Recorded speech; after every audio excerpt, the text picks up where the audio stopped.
Welcome to Solveo World. I'm Ree Chanis, and I created Solveo World. Dahil nakapag-sign up ka na, it's time for you to learn more about Solveo World. So, let's get in! Baby, you're the one for me. Baby, you are meant for me. I'm madly in love with you. Solveo World is a 100% online marketing system owned by TechnoWise 360 Incorporated. TechnoWise 360 is an e-commerce company with 3,000 plus products ranging from health, beauty, jewelry, watches, fashion, baby products, and a lot more.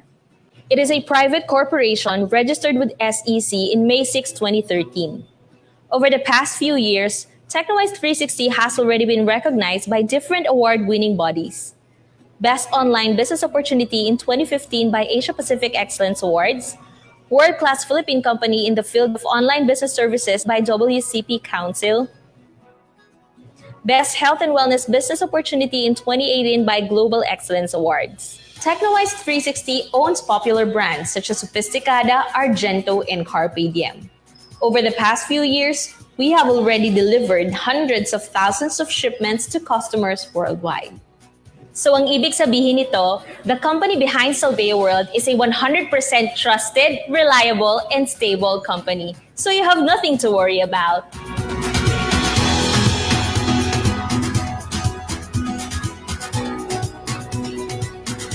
Why should you join Solveo World? Here in Solveo World, you are your own boss. Kahit na maliit lang ang puhunan mo, pwede ka nang magnegosyo dito. You can automate your online business using Solveo World's unique system. At meron itong done-for-you videos, so no need na magpakahirap sa traditional ways of MLM. So kahit baguhan ka pa lang sa ganitong klaseng negosyo, kayang-kaya mong gawin ito. Totoo na ang pera nasa pagnenegosyo. Pero the problem is lack of capital and business skills. So kung estudyante ka, hindi nakapagtapos, baguhan, at walang experience sa pagnenegosyo, pwedeng-pwede ka dito. So one of the reasons kung bakit ginawa ang Solveo World para mabigyan ng pagkakataon ang lahat ng gustong magnegosyo na makapagsimula with a small capital and even without business skills.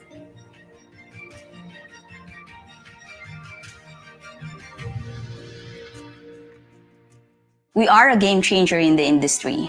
We made the business 100% online with tangible and consumable products. So this is a new concept na mayroong advanced system features like replicated website, centralized e-wallet, and order processing. Ang company na ang gagawa na matrabahong part ng negosyo. This way, our members can focus on marketing and building their teams to leverage. Dito, hindi mo kailangan mag-fake it before you make it or mag-show off just to meet your prospects. Mabilis ang duplication, kaya kahit newbie, kayang-kayang gawin ang Solveo World. Solveo is a Latin word na ang ibig sabihin ay to be well. Ang layunin ni Solveo World ay makapagbigay ng mga high-quality products na makakatulong sa maraming tao.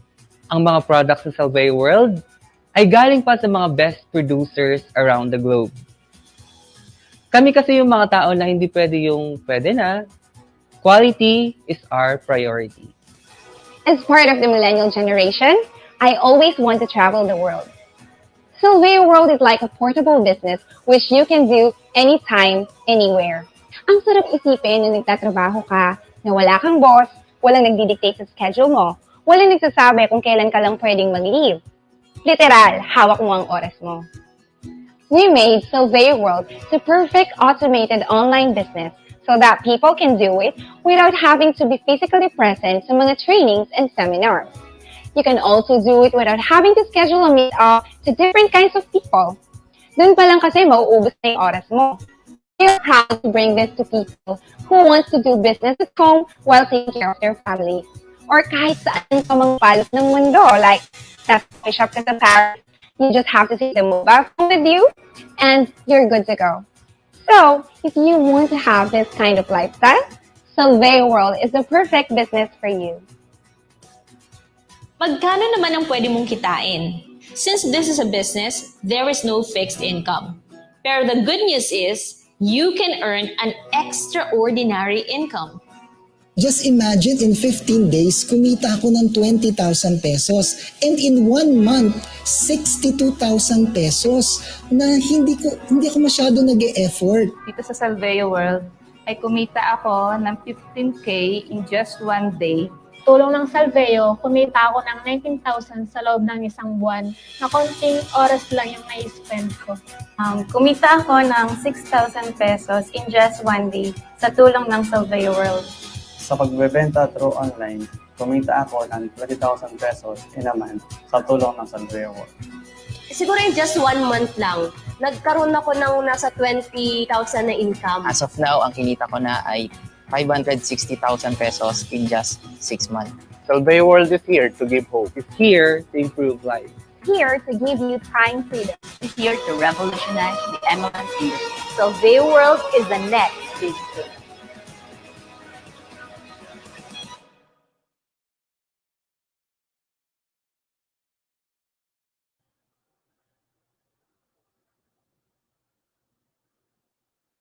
Ayan. Good morning, good afternoon, and good evening sa lahat ng viewers natin tonight. Once again, this is Coach Ed, and I will be moderating tonight's webinar on Wealth Creators Mindset. Alright? So, hindi po ako yung speaker natin tonight, guys, ha? Mag-i-intro ako sa natin, sa speaker, and at the same time, mag-outro din ako. Alright? So, but before that, let's check muna natin yung sino yung mga andito sa webinar natin. So please comment kung i-comment nyo sa baba kung saan kayo nanonood ngayon, and we will be flashing your comments sa screen. All right? So if ever there's a aha moments during our presentation, i-comment nyo, guys, kasi we love to hear your parang yung mga ideas ninyo about sa topic natin tonight. All right? Then just a simple reminder lang sa inyo, guys, please allow StreamYard to access your profile picture and your name para we can flash yung yung mga gwapo at saka magaganda ninyong mga mukha sa screen natin. All right? So for you to do that, just click the link sa description ng ng video nito. Meron diyang link na Facebook, streamyard.com/Facebook. Alright? So once na maklik niyo yan siya, allow StreamYard to access your profile picture and your name. Alright? Sige, tingnan muna natin kung sino yung mga andito. Ayan, dito na si Ma'am Manilyn from Cebu. Ayan, meron din tayong from Metro Manila, si Sir Joselito. Ayan, nandito na rin si Ma'am Rina, watching from Makati. Hello, Ma'am. So, andito na rin si Ma'am Rose, watching from Jensan. Mayang gabi dala sa imuha, Ma'am. Alright. Eto, si Ma'am Ged Arcos from Pasig with Family. Alright, yan yung maganda sa business natin, guys. You can have a online training about our business, and at the same time, ang maganda dyan is kasama mo yung family mo. Indeed, this is a 100% online business talaga. Right? So, ayan, dito si Ma'am Jam from Cebu City. Right? Si Ma'am Karen from Cebu. Ang daming taga Cebu, ah. May gabi sa inyo dira, mga ma'am. I hope na okay lang tayong lahat sa kasi meron tayong pandemic ngayon. Actually, guys, dito sa Davao, binalik yung curfew. So, kaya by 7, bahay talaga yung whether we like it or not. All right, si Sir Ricardo, watching from Makati. All right? So, actually, ang dami ng viewers natin tonight. Umabot na ng 123 viewers. All right. So, and I know you're very excited, guys. And actually, I'm also very excited tonight to hear once again this webinar. For everybody's information, isa ito sa mga tinuturo ng speaker natin. All right? Dahil sa gustong-gusto ko talaga ang training na ito, I personally requested talaga to conduct this webinar para sa ating community here in Technowealth Creators. I guarantee you guys, after watching this webinar, you will have a mindset that is the same mindset ng mga wealth creators or yung mga milyonaryo. Alright? Gusto nyo din ba yun? If yes, comment nyo below, wealth creator ako. Alright? Comment nyo below guys, wealth creator ako. By the way guys, there's one reason for you to stay tuned in our webinar dahil or there's another reason for you to stay tuned in our webinar dahil magpaparaffle po kami ng 10 winners ng 200 load. All right? And one winner ng Carpe Diem watch. Ang maganda sa watch na to guys is kung ano yung nagustuhan mo doon sa online store is yun yung bibilhin natin. Alright? Kaya stay tuned lang tayo sa webinar natin kasi we might take a break para makapagpahinga yung speaker natin. Then doon natin gagawin yung raffle. Alright? Di ba? Ang saya, natuto na kayo, may chance pa kayong manalo ng prizes. Alright? So, guys, to join our raffle, all you need to do is to type now, wealth creator ako.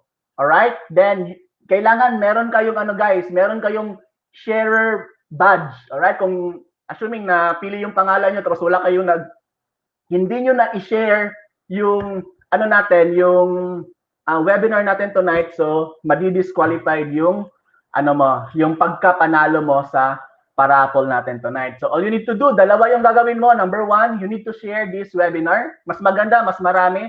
Alright? I assure you guys, this is a full full educational on how are you going to achieve a mindset ng mga millionaires. All right? So just share this yung webinar natin. Yan yung first para maka-qualify kayo. Number two is you need to comment below wealth creator ako. All right? Ayan, so ang dami nang nagko-comment ngayon. All right? So guys, hindi nyo kailangan pabalik-balik yung yung comments niyo because we will be moderating all the comments. So we will filter it. Bali isang entry, isang tao, isang entry. All right? So ayan, dami nang nagko-comment ng wealth creator ako. Right? So ang suggestion ko guys is sabayan niyo ng attraction para mas malaki yung chance na kayo yung mananalo sa paraffle natin. All right. So our topic for tonight is wealth creator mindset, and we have a very special speaker. All right? Special kasi sobrang busy talaga ng tao na to, guys. Alam niyo ba kung bakit? Siya lang naman yung director of operation ng Salveo World. Siya yung nagme-make sure na ang operation and system ng Salveo World is fully functional. All right? And she's the Assistant Vice President of Salveo World, one of the owners of TechnoWise 360. Meron itong dugong bugaw, dugong networker. All right? Then total of 8 years experience in our industry. All right? And of course, she's one of my mentors here in Salveo World. I can say talaga guys na kung wala ang guidance ng speaker na to tonight, hindi ko kikitain yung kinita ko dito sa Salveo World. Kaya I want you to listen every word na sasabihin niya. Get your pen and paper now. All right? So, mine, andito na yung sa akin. Ito. All right? Then, focus kayo sa webinar na ito kasi this is a rare opportunity, guys, na ma-invite natin ang taong ito. Okay? So, guys, hindi ko na patatagalin. Help me welcome Ma'am Jean Pineda. Ayan. Hello, ma'am. Kamusta, ma'am? Batiin na muna natin yung mga viewers natin, ma'am. Go ahead. Good morning, good evening, good afternoon sa anumang panig ng mundo. Thank you so much for spending time with us tonight, and I'm so happy na na-invite ako ni Coach Ed para mag-facilitate ng isa sa aking mga paboritong sessions. No? So yung ituturo ko ngayon sa inyo or yung i-share ko sa inyo mga learnings are actually from the best-selling book ni Mr. T. Harv Eker, The Millionaire's Mindset. But of course, i-interpret ko ito sa inyo sa mas madaling lengguwahe, kumbaga, mas maintindihan natin at i-share ko sa inyo kung paano ba natulungan ng book na ito yung mga napakaraming students namin dito sa Surveyor World at isa na nga dito si Coach Ed Peronilla na talaga namang consistent ang kanyang income at ang pagbulusok ng Team TWC. So, I'm looking forward na meron kayong mga makuhang tips and mga takeaways sa session na ito. I'll be doing my very best para masulit yung oras na in-spend ninyo with us. So, wherever you are, welcome to Team TWC and welcome to our Wealth Creator mind setting session. Ayan. Alright. So marami ba tayong audience, Coach Ed? Yes, ma'am. Umabot na tayo ng 188 na viewers na yan. Okay. Alright. So it's nice to know, no? Maraming nakapag-spend time with us. Yes, daming gustong ma'am. Actually, maraming curious talaga. Ano talaga yung mga mindset ng mga milyonaryo. Alright? And I think this is kaya gustong-gusto ko talaga ito, ma'am, because after I hear this, talaga, ma'am, yung training mo a few months ago, sobrang daming realization talaga ang nangyari sa akin. And guys, yun yung aabangan nyo talaga in this training. And I'm pretty sure, ma'am, na because of this training, bubulusok yung income din ng mga members natin under sa Team Techno Wealth Creators. All right? So, ma'am, yes. We will. Are you going to start your presentation, ma'am? Very good. Are they ready? Yung audience ba natin ay ready na para makinig at makapag-take down ng notes? Alright. Sige, daw? Guys. Natin i-replay ito. May replay ba to? We will discuss later. Discuss natin later, ma'am. Alright, so guys, I hope na na-ready nyo na yung ninyo, notebooks ninyo at saka yung pen ninyo. Please take down notes para after nyo mapanood ito, meron kayong mga notes kasi sobrang dami kayong matutunan for tonight's webinar. Ayan, ang dami nang nagko-comment, ma'am, na ready na daw sila. Alright. Okay. Ma'am, by the way, ma'am, may nag-comment dito. Ang payat-payat mo na daw. Yeah, actually, medyo related din to kasi part of what we will be discussing is kumbaga holistic naman ito eh. Hindi lang naman siya very specific lang sa pag-create ng wealth, but it's actually about achieving the goal that you truly desire. Simula kasi nung natutunan ko yung mga bagay-bagay, nag-spend ako ng mas maraming oras sa pag-learn, pagbabasa, panonood ng mga motivational videos, mga paano ba mag-achieve ng mga targets, mga ganon. So, sobrang dami kong mga experiences na talagang humulma kung paano ko na nakuha na mag-commit doon sa mga goals na sineset ko. So, just this pandemic, if makikita ninyo yung mga previous videos ko, even yung mga nag-viral ko na videos, ay medyo chubby tayo, no? Bilugin tayo, no? But during pandemic kasi, sabi ko, this is the best time for me to reassess my health. Although wala naman akong sakit. Actually, hindi ko na nga maalala before kung kailan ako huling nagkasakit eh. Because we have our Salveo Barley, we have our good shit, the shiitake, and I'm having a good lifestyle naman. But nung pandemic kasi talagang mas nilevel up ko during our 21 to Salveo challenge. Kaya ito yung result. And actually, I'm still in progress. Tuloy-tuloy pa rin naman yung commitment natin doon. And along with the other commitments that we're doing. And eventually naman din, isi-share ko din naman with other trainings pa yung about sa health and fitness naman and how it really helped me. But for tonight's session, maganda pa rin naman itong session na pag-uusapan natin because this is the mindset that actually also changed my life and even yung mga kasama kong founders sa Salveo World and the other leaders dito sa Salveo World kung paano ba nabago. Kasi you have to realize and understand that you really need to change, diba? Change your mindset before you can expect results. And i-explain ko pa yan at i-elaborate ko. May nakita akong comment, no, Coach Ed, nagtatanong kung para saan ba ang session na ito. Bakit siya share? Diba? In this session, I will share with you what is about blueprint, or we can say specifically the money blueprint. Okay, if hindi kayo familiar sa blueprint, yung blueprint ginagamit ito ng mga engineers sa mga plano, di ba? Sa mga plano sa pagtayo ng mga buildings, on how they build a house, mga blueprint. So, blueprint actually, pwede yan i-apply sa wealth, abundance, relationship, overall, it's about life. On how you want to draw your goal, paano mo iguguhit, ano ba yung mga plano, mga foundations, yeah. And pag-uusapan din natin, paano mo ba na-acquire yung blueprint? Do you have the right blueprint for your goals? For example, gusto mong maging milyonaryo, do you have the blueprint for that?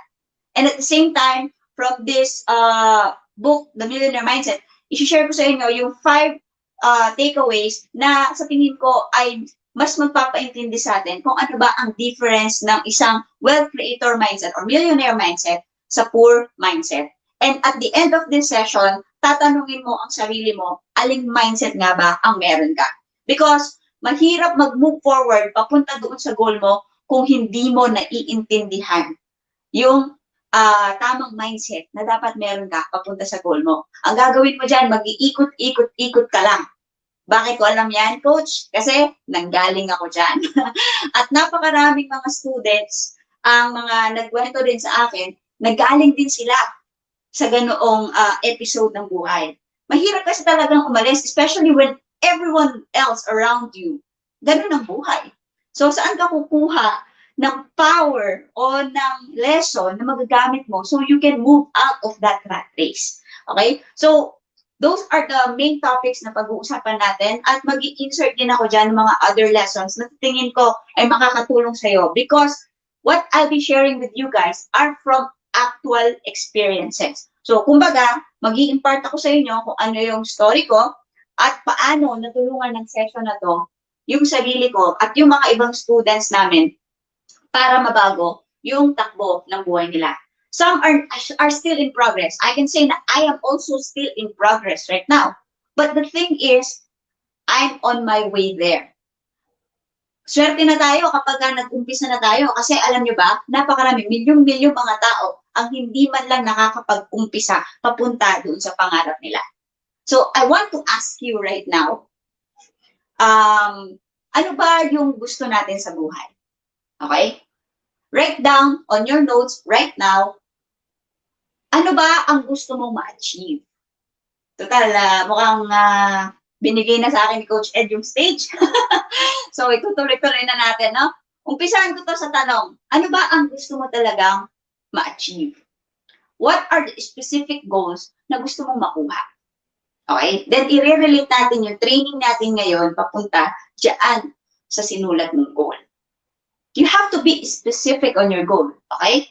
Kailangan maging klaro sa iyo kung ano ba talaga ang gusto mong ma-achieve. Lalo na ngayon, nasa year 2020 tayo. Dapat yung vision mo sa future mo ay klaro. Okay? Dapat vision 2020.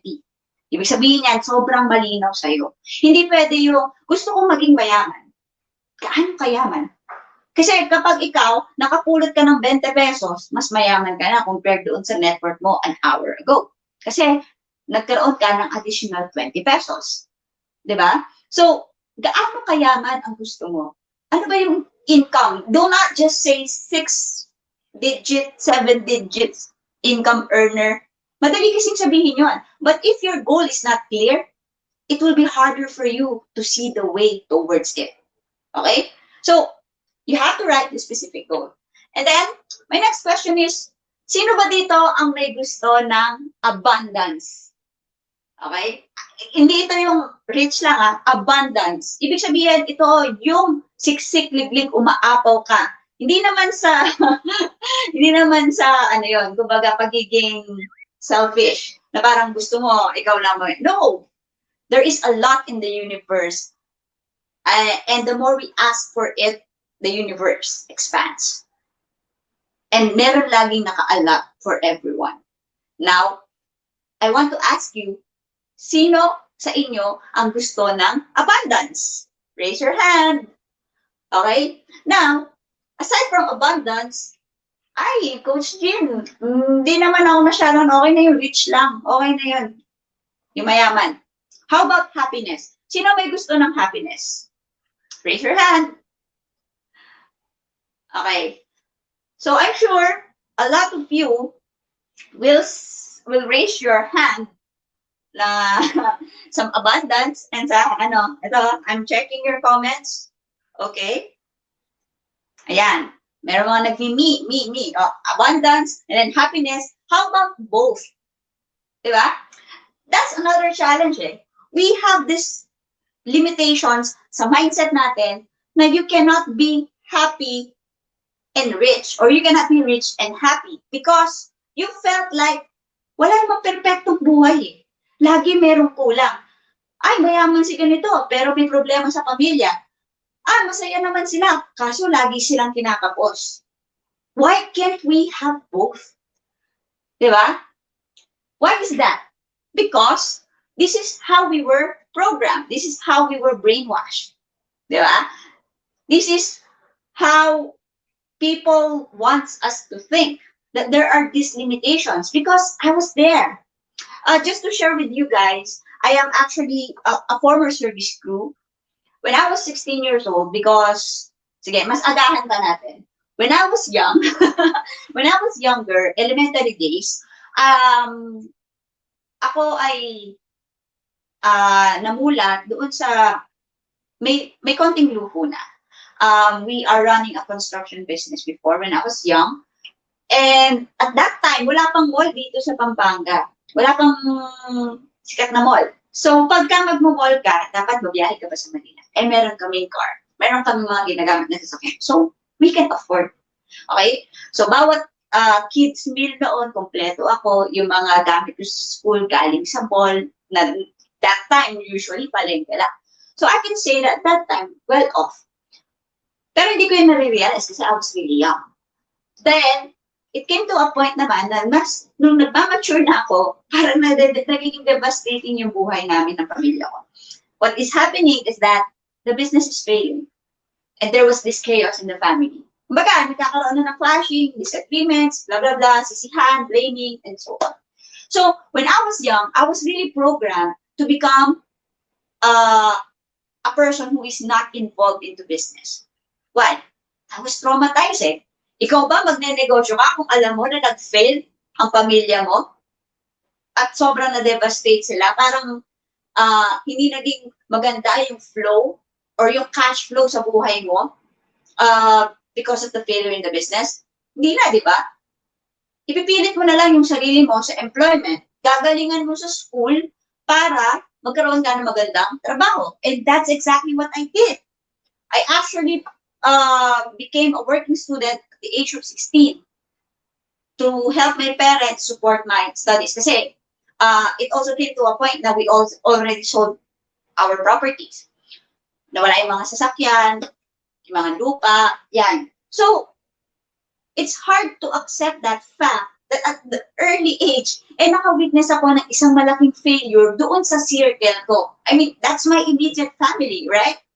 And if you are into that position, you will think na, I know, pag-business, nakakatakot yan. Nakakasira ng buhay, nakakasira ng pamilya. Okay naman, magkaroon ka lang ng magandang trabaho, makakasurvive ka rin naman. Which is okay at first. Because I was so hardworking at that time na gigising ako ng maaga, papasok ako sa school, pagka-uwi ko, magtatrabaho ako, uuwi ako ng madaling araw, then gigising na naman ako ng maaga, papasok ako sa school. And that was not easy. Meron ba akong kasama dito na dating service crew din? And at the same time, nag-aaral? Or baka nag-work ka, tapos ng madaling araw, and you felt like kulang. So, ang ginawa ko na, nag-level up ng work. What I did is that After ko mag-service crew, sabi ko, makahanap lang ako ng full-time trabaho because I was just doing that part-time, di ba? And I was surviving. Pag nakahanap ako ng full-time na work, mas makakatulong na ako sa parents ko. Hindi lang sarili ko matutulungan ko, pati parents ko. And that's what I did. After graduation, hanap ng work, promote, pursigido ka, promote. And then, I reached this dead end. Ano ba yung gagawin ko? Parang, is this the life I really want to live in?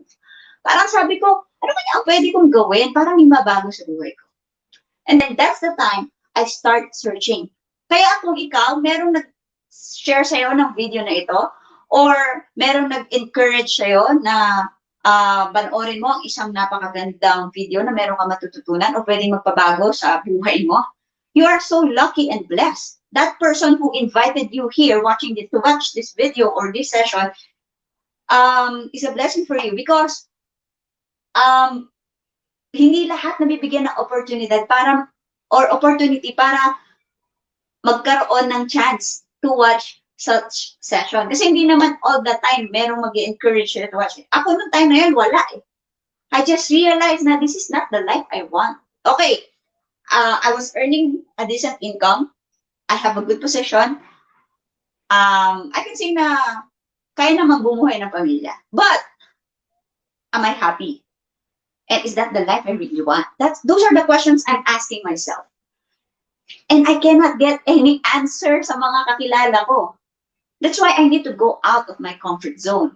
I met new people. I really search kung ano ba itong mga nakikita kong mga training, mga opportunities. Kasi at that point, I have this what they call career crisis because I'm no longer happy with what I'm doing and yet I do not know what to do next. And maybe some of you right now, nahihirapan i-assess yon. Yung pakiramdam mo, your work is a blessing for you. And we acknowledge that. But how long are you going to stay there? Diba? So ako, naghanap ako, then doon nag-start ng bagong buhay ko. It was not an easy road. Marami kang sacrifices. But guess what? I was so happy with the decision I made. Because I've learned a lot na hindi ko natututunan doon sa dati kong work. And at the same time, I gained my time freedom. And I can say na comfortable naman yung lifestyle ko ngayon. So, the thing here is that ikaw, nasaan ka ngayon? Kasi it should be clear to you. Now, once you identify that, alamin natin bakit kaya nangyayari yun? Bakit tayo napunta sa situation na yun? Yun yung i-share ko sa inyo. I will give you answers to that. And the thing I want to share with you is it is because that's how your money blueprint is set. Okay? So when we say blueprint, this is how we deal with everything we have in life. Like, paano ba tayo naka-program or naka-mindset sa paghawak ng pera? Galante ba tayo o kuripon? Di ba? Meron tayo tinatawag na world of duality. We have this parang binary. Lagi merong up and down, di ba? Left and right. Ano ba ba? Mga rich and poor. Bakit? Kasi if there is no left, how will you understand right? Or how would you know it's right? Di ba? Ano yan? Baliktad pa lang. Left without right. So, left of what? Or right of what? So, meron lagi na basis. And even sa computer codes, there is what they call binary. 1 and 0 codes. Di ba? So, we live in this world na akala natin physical world lang ang nag-exist. But just to share with you, we have this tinatawag na for realms. So number 1 is your mental world. This is how we think. Emotions. This is how we feel. Spiritual. This is our inner being. And then physical world. This is the physical material world. Now, I want you to understand that what we always see is this. Right? When you say physical material world, ito yung ano ang gadget mo, ano ang computer version na meron ka, are you using this brand, are you having a car? Do you own your own house? We always judge the life of a person, aminin natin yan, of what is in his or her physical material world. Do you agree? Because I was also there before. Na I was thinking na I will become successful once I got this. I got that. Pag ito yun. Pero pag inisip mo, sino ba ang nag-program sa'yo na yun ang definition of success? I want to ask you right now, what is success for you? Kailan mo ba masasabi na successful ka? Because to me, part of my success is actually to make an impact into someone's life. Part of my success is to give something to my mom na hindi ko kaya before. Part of my success is for me to have the power to live the life I want. For me, that's success. But you might have a different definition of success. Think of it. Ano nga ba ang definition ng success for you? Because I want you to be out of this idea that success is just based on what you achieve sa physical world. We have this mental, emotional, spiritual, at ito lang ang output at ito lang ang nakikita. But before it will go to the physical material world, inisip mo muna, naramdaman mo muna, at na-internalize mo muna siya. 90% of the time, where we put our mindset, emotions, doon nagbabase kung ano yung magiging resulta sa physical world. Okay? So, isipin mo ngayon, ano yung mindset na meron ka? Kasi kanina nag-usap tayo, tinanong kita, ano yung goal mo? Then ngayon, I'm asking you, ano yung mindset na meron ka right now? Okay? So, paano? Kasi, sino ba ang nag-influence sa atin? Diba? Like ako personally, walang mentor sa family ko or sa friends ko at that time. So, how would I know that meron palang ganito na nag-e-exist? Eh, hindi rin naman to masyadong tinuro sa school kung tinuro man. Diba? So, ano yung mindset na meron tayo? Remember that your blueprint will depend on your mindset, subconscious and conscious mind. Okay? So, this is another level. Mindset na based sa conscious mind and subconscious mind. Are you familiar with that? Because your mindset has this conscious, ibig sabihin, ito yung nakokontrol mo. But there is this subconscious mind na umaandar unknowingly, kaya siya subconscious, di ba? For example, pag nagde-drive, sometimes when you drive, hindi mo na iniisip how to drive. Why? Because it was downloaded in your subconscious mind. That's how you were programmed. Okay? So, think of this as ang subconscious mind ay mga programs na naka-download sa ating brain. Okay? Isipin natin na nung bata tayo, paglabas natin, blanco yan eh. Diba? Wala pa. Kumbaga, subconscious, conscious. So, habang tumatanda ang isang baby, dun pa lang siya nagkakaroon ng consciousness. But, habang tumatanda siya, kahit hindi niya naiintindihan, meron ng mga programs na na-download sa subconscious mind niya. Okay? So, isipin mo, ikaw, kung bata ka, ano yung mga programs na na-download mo? At yun yung mga umaandar sa mga decisions mo ngayon. Diba? Nung natutunan ko to, na-realize ko, sabi ko, oo nga, no. Bakit nga ba ganun? Ang alam mo, pag conscious mind ka, ibig sabihin, ito yung mga natutunan mo by experience, narinig mo, napanood mo. While yung subconscious, these were learned through repetition. Okay? So, isipin mo yon, ano yung mga nasa kaalaman ng isip mo at yung mga programs na na-download o namana mo sa mga magulang mo, sa mga kapatid mo, sa mga kaibigan mo. Then we have the emotions. What do you know about emotion? Ang emotions kasi pag sinasabi, no, akala natin drama lang. Tama? Pagka sinabi mong emotions, you are just thinking about this iyakan. Ay, masyado kang emotional. But these emotions are actually affecting our decisions too. Because emotions are energy in motion. Ulitin ko, emotions are energy in motion. This is energy. Energy in motion. When we say energy in motion, it can be joy, it can be sadness, it can be fear, worry. So where are your emotions focused on? You have to ask yourself, what is your feeling right now? Are you excited? Are you wondering, saan ba papunta ang training na to? May dapat ba akong katakutan? Dapat ba akong ma-excite because I can actually change my life? Diba? So, think about that. Because all of us, we are made up of energy. Diba? Kaya nga tinatawag, yung mga good vibes, sabi, vibration, because there's energy in vibration. So, if you have that positive energy, you have a positive vibration. And kapag yung kausap mo may positive vibration, masaya kayo. Pero kapag yung kausap mo, negative ang vibration niya o negative yung energy niya, it can also affect you. Right? So, you have to be careful in handling your emotions too.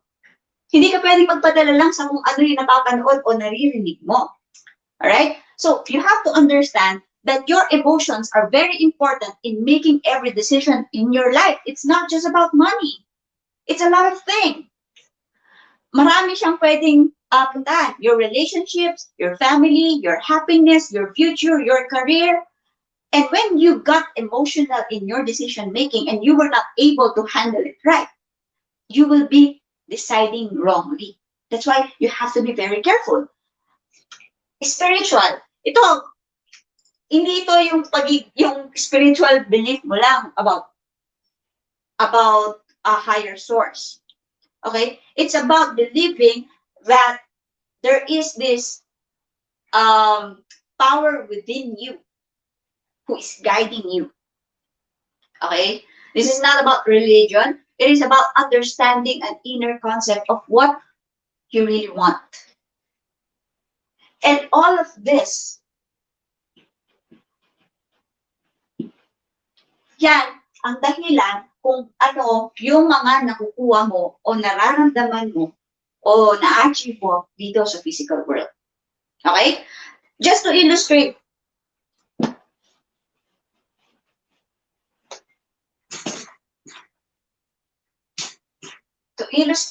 para mas maintindihan natin yung ating blueprint. Let's think about the blueprint or our life as tree. Okay? So, isipin mo na this is the tree of life, or tree of our lives. Okay. So, meron yung mga fruits. Yan. Bigyan natin ng mga bunga. And think about this. Ang mga bunga, minsan iba-iba ang shapes. May matamis, may hindi. May masarap ang lasa, may hindi masyado. Merong malalaki, merong maliliit. Merong times na hindi pantay-pantay. Merong mga hindi kaaya-aya yung bunga. Merong mga rejected ang bunga. Pero merong mga talagang high quality at pang-export. Okay? Ito yung mga results o bunga na talagang pwede mo silang i-impart sa iba. Or malaki yung value. Think about this as the result. Okay? So, yung resulta natin, pwedeng iba-iba sa mga decisions na ginawa natin. Now, ang puno, bago siya lumaki, saan siya nag-umpisa? Doon sa buto na nag-establish ng ugat. Diba? Now, ano ba ang factor para magkaroon ng isang magandang bunga o resulta ang isang puno? Kailangan, ano ba yung dapat na ginagawa para maging maganda ang bunga ng isang puno? Kailangan maging matibay siya, kailangan maging maganda yung mga bunga niya, at the same time, kailangan maging sagana ang bunga niya. Kailangan mong alagaan yung ugat. At parte ng pag-aalagang yon ay ang iyong environment. What kind of environment are you at while you are growing? Because that is important, and that is setting your blueprint. Okay? So kung ano yung idinidilig sa ugat at kung ano yung environment, yun ang doon magbabase kung ano yung magiging bunga. Because that's how we were programmed. Right? So, as I grow, nakaprogram ako to become the best employee, to become the best, one of the best students, if not the best. Because I know na magagamit ko yon para magkaroon ako ng magandang trabaho. At pag nagkaroon ako ng magandang trabaho, magiging maganda ang buhay ko at ng pamilya ko. That's how I was programmed. Yun yung information na idinidilig sa akin ng mga taong nakapaligid sa akin at kung nasaan environment ako.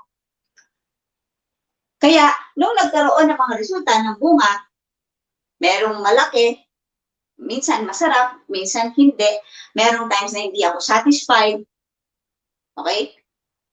So, paano ko ba babaguhin yun, Coach Jean? If I am no longer happy with the fruits, then what do I need to do? Well, you have to go back and change this. Improve the roots. And I know that it's not easy to do that. Why? Because for the past 10, 20, 30 years of our lives, doon na tayo lumago.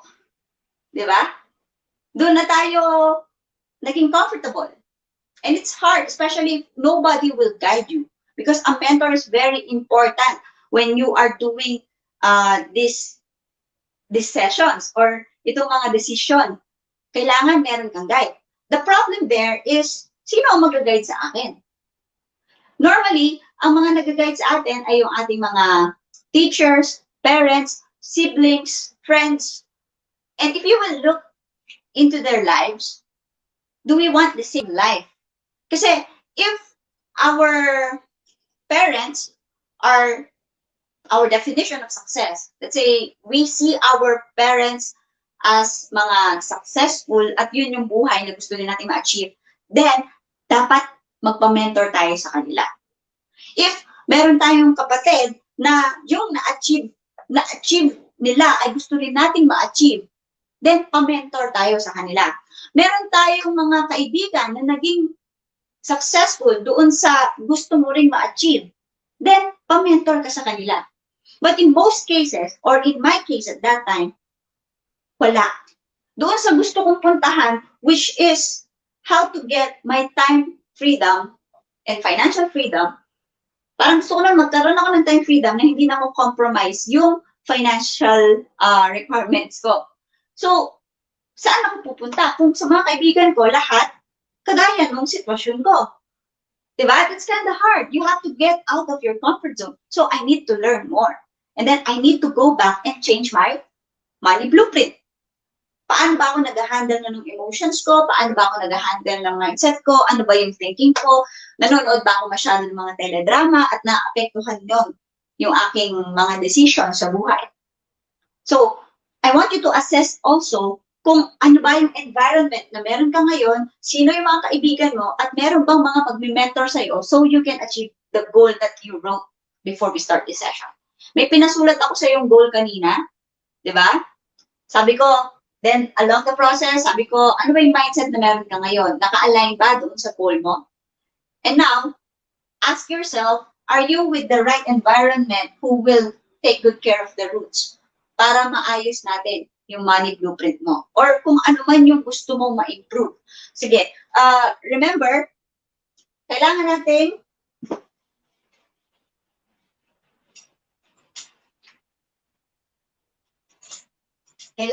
maintindihan, okay,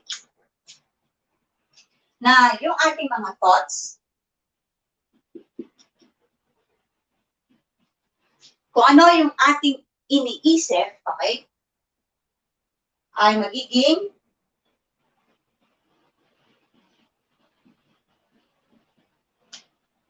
feelings, intentions,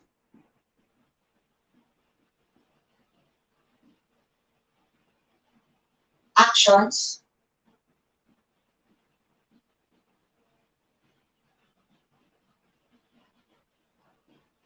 and then results. Okay? So what you are thinking right now, the mindset that you have, and then it will be into emotions, yung feelings.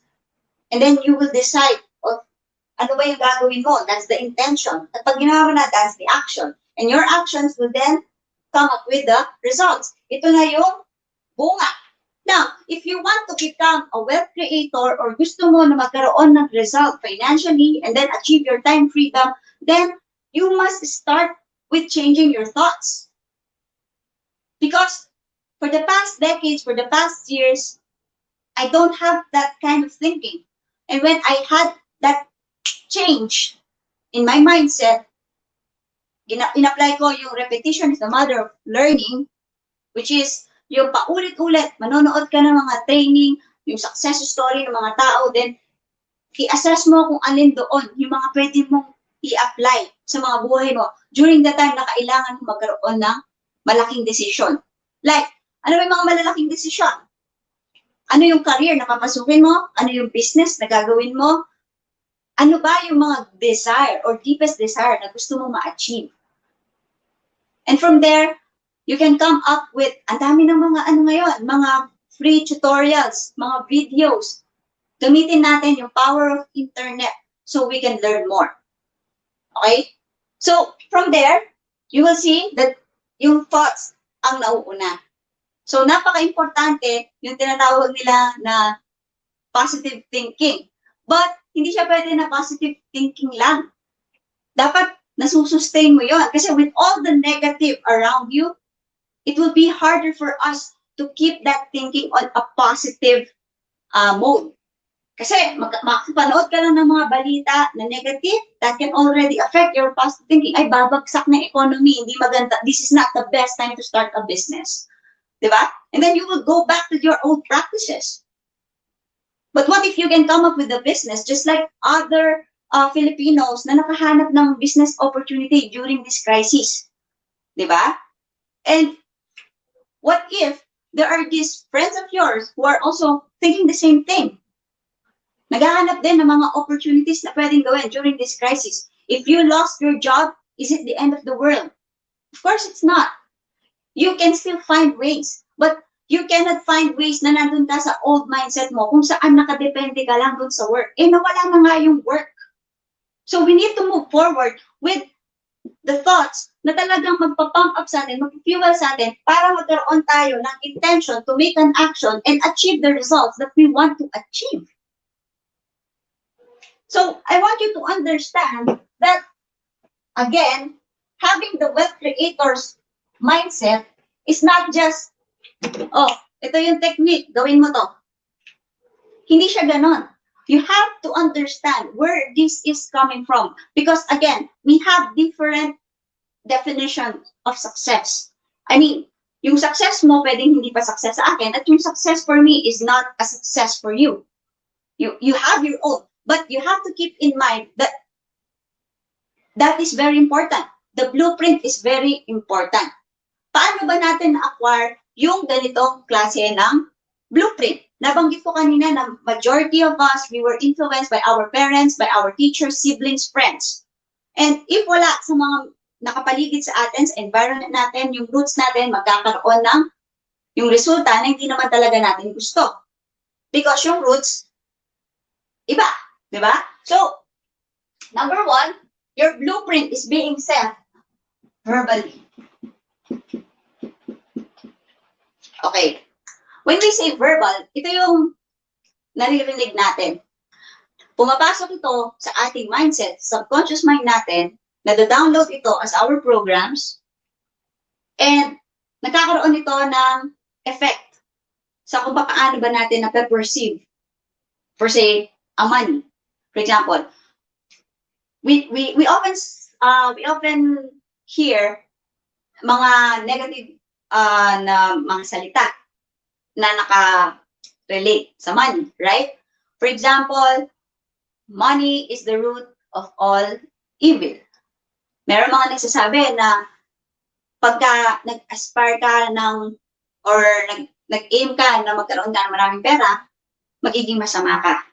No. We have to think that money is neutral. It's up to us. Paano natin siya gagamitin. And I don't think masama ang mangarap na maibili natin yung mga pangarap na gusto ng mga pamilya natin at ng sarili natin. And we need, at this point, kailangan natin ng money to do that. So, nagkakaroon siya ng negative connotation because of that saying, the money is the root of all evil. Well, I can say that the love of money, or too much love for money, pagka minahal mo ng pera to the point na nakakagawa ka na ng masama, dun siya nagiging evil. But money is a material, physical thing in a physical material world, and it's neutral. It will depend on us on how we will use it. So, kailangan alisin mo sa programming mo na ang pera ay masama. Diba? So, we also often watch mga movies or series na kapag mayaman, masamang tao. Rich people are greedy. So, if that is your mindset, how are you going to reach that financial goal na gusto mong ma-achieve? Diba? Kasi kung ang subconscious mo, ang iniisip mo ay pag mayaman, ayoko yumaman kasi baka maging madamot ako, maging greedy ako, katulad ni ganito, yung pinapanood mo sa teleserye. Diba? So, it's something na na mag-i-stop sa'yo unknowingly. Na even if gusto mo pa na mag-push through doon sa mga business opportunities, mga income opportunities na nakita mo, pero subconsciously nakaprogram ka na hindi ka pwede maging mayaman kasi baka maging masama ka. It will stop you. Right? So, meron din tayong maririnig na ang sasabihin ay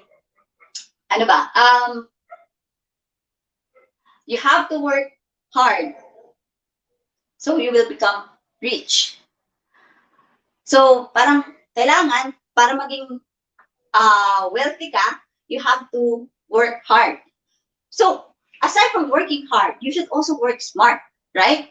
Because you will observe that marami namang masisipag. I'm sure dito sa audience ngayon, and ako mismo, when I was from there, I'm from the old me, I can say na masipag naman ako. Hindi ba ako masipag nun? Gigising ako ng maaga, pagpasok sa school, then uuwi ako madaling araw, then gigising na naman ako ng madaling araw. Minsan, 3 hours, 4 hours lang yung sleep ko, then sa jeep or sa pag-commute na ako, doon na ako mag-aaral or magre-review if I have an exam. So I can say na masipag ako, and I can say that I was a hard worker that time. And I've known a lot of people who are really hardworking, and yet, whenever I talk to them, hindi daw nila na-achieve yung desired na salary nila at hindi rin naman din nila na-achieve yung happiness and time freedom na ina-aspire nila o yung gusto nilang ma-achieve. So, we cannot say that hard work alone is the key. It's not. Even if you will work, let's say, 20 hours every day, if you are not into the right way on how you would like to achieve, how will you do it?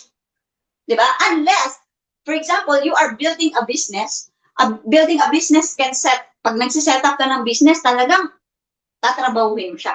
Pag-aaral mo, paano mo siya i-implement, i-execute, you have to learn about it. You have to spend time doing it. Lalo na kapag ikaw ay isang small business lang na merong limited capital, talagang paghihirapan mo muna. But, unti-unti, sa business kasi, mali-leverage mo yan, madi-delegate mo. And at the same time, kung papunta doon yung goal mo talaga, then you have to start it right now. Pero yun nga, alisin mo sa isip mo na kailangan mo mag-work hard alone at yayaman ka na. It's not the case. Because, again, yung mga jeepney drivers, mga street sweepers, mga construction workers, masasabi natin na hard workers sila, mga OFWs, pero majority of them, pag tinanong natin, hindi satisfied sa kung ano yung financial status nila right now. So, hard work is not just the key. You have to also work smart and think of the ways that you can actually leverage yourself. Again, marami ng mga business opportunities na pwede mong gawin. You just have to set your mindset right para magkaroon ka ng deepest or malalim na desire para mag-move ka out of this rat race kung nasan ka ngayon, if you are employed, if hindi ka na masaya sa kung ano yung kinikita mo at doon sa time, feeling mo hindi na worth it, then you have to find your way out. Okay? I'm not saying that becoming an employee is wrong because I've learned a lot from there. But what I'm trying to tell you is that if hindi ka masaya, feeling mo hindi na worthy ng pag-e-effort mo, yung salary or yung results na nakukuha mo, then it's time for you to think about what to do next.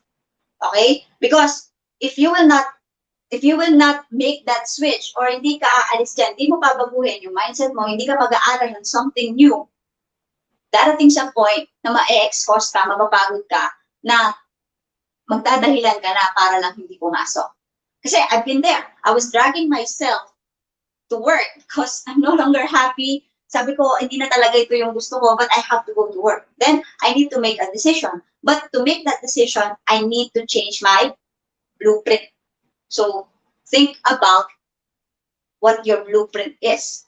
And ano ba yung gusto mong gawin sa blueprint mo? From there, you can find the right people who can help you out. Okay? So, I've shared with you yung mga verbal na naririnig natin para at least meron kang idea kung saan ba nanggagaling yung mga naiisip mo ngayon. Like whenever you see people who are complaining, di ba? Kasi yan yung mga mga excuses. So, ano ba yung karaniwan natin na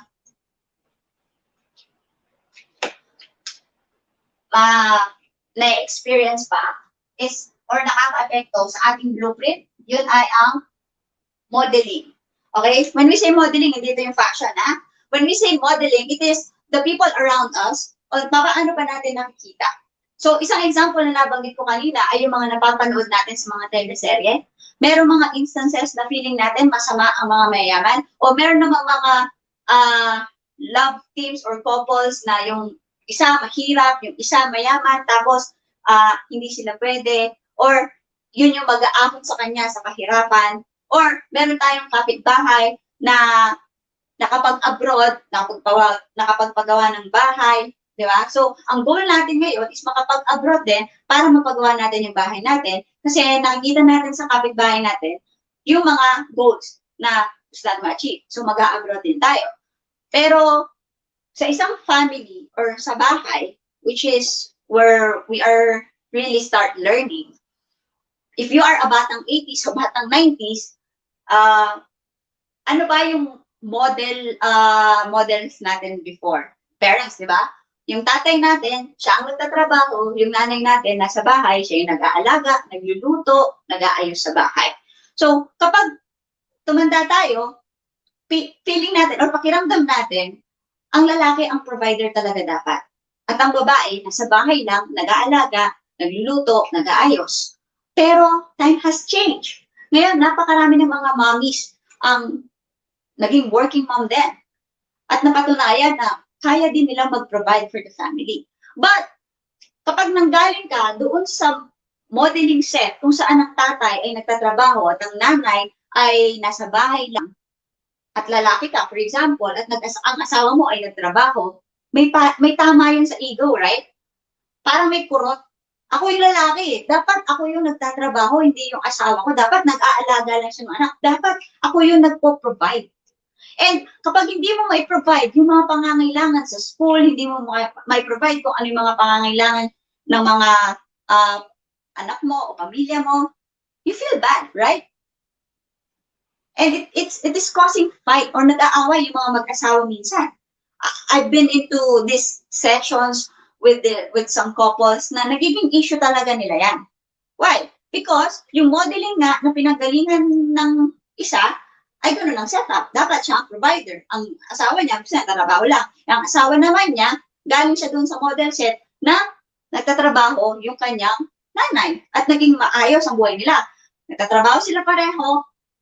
Yung mga anak nila, may ibang nag-aalaga. So, nagkakaroon ng clash because of the different modeling sets. Kaya, ang iniisip mo, kung ano yung model set na pinanggalingan mo o nung bata ka, you have to analyze yun din ba ang nakaka-apekto sa mga decisions mo ngayon? Because that's also affecting your blueprint. Think about this. Paano ba yung setup ninyo when you are younger? Diba? So, ako, ang setup noon is yung father ko nagpo-provide, pero my mom is also assisting my dad, sa businesses na tinatayo niya. So, I have that idea na girls can work too, pero hindi as employees. Parang ganon. Pero yun nga, as we age and we meet different people, nagkakaroon tayo ng mga different role models. I'm not saying na parents lang ha. You can also have other role models like your boss, paano ba yung success story ng boss natin, yung mga co-workers natin, nagsa-sideline ba sila, ano ba yung so there could be a lot. And also the inspirations that we are watching, mga role models na nakikita natin on TV or on the internet, paano ba yung naging story nila, and from there you can change your blueprint. Number 3, ano ba yung nakaka-apekto sa ating blueprint? It is our, what's the word? Experience. Okay, so ano ba yung experience? Kasi merong mga incidents or instances na sabi natin, ayoko nang umulit dito kasi ito yung naging experience ko. Diba? For example, you tried setting up a business, early pandemic for example, and then nag-set up ka ng business, after mo set up, nag-fail. Uulit ka ba ulit? Uulit ka pa ba na mag-business?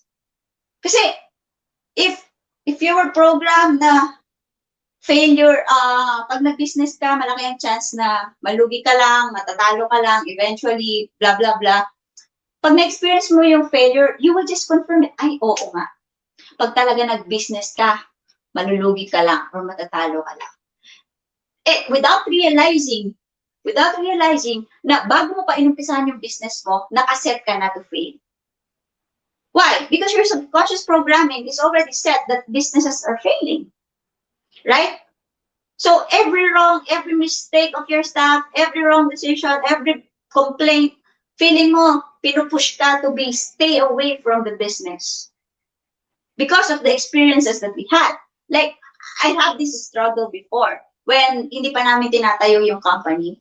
Sabi ko, medyo may takot ako sa selling or sa pagbibusiness talaga. Kasi parang ang laki ng pwedeng matalo, ang laki ng oras na i-spend mo, tapos magigiba lang ng minsanan because of wrong decisions or wrong partnerships or marami akong worries, no? That's why it's harder for me to move forward ng mabilis. Kasi something's holding me back because of the bad experiences I had.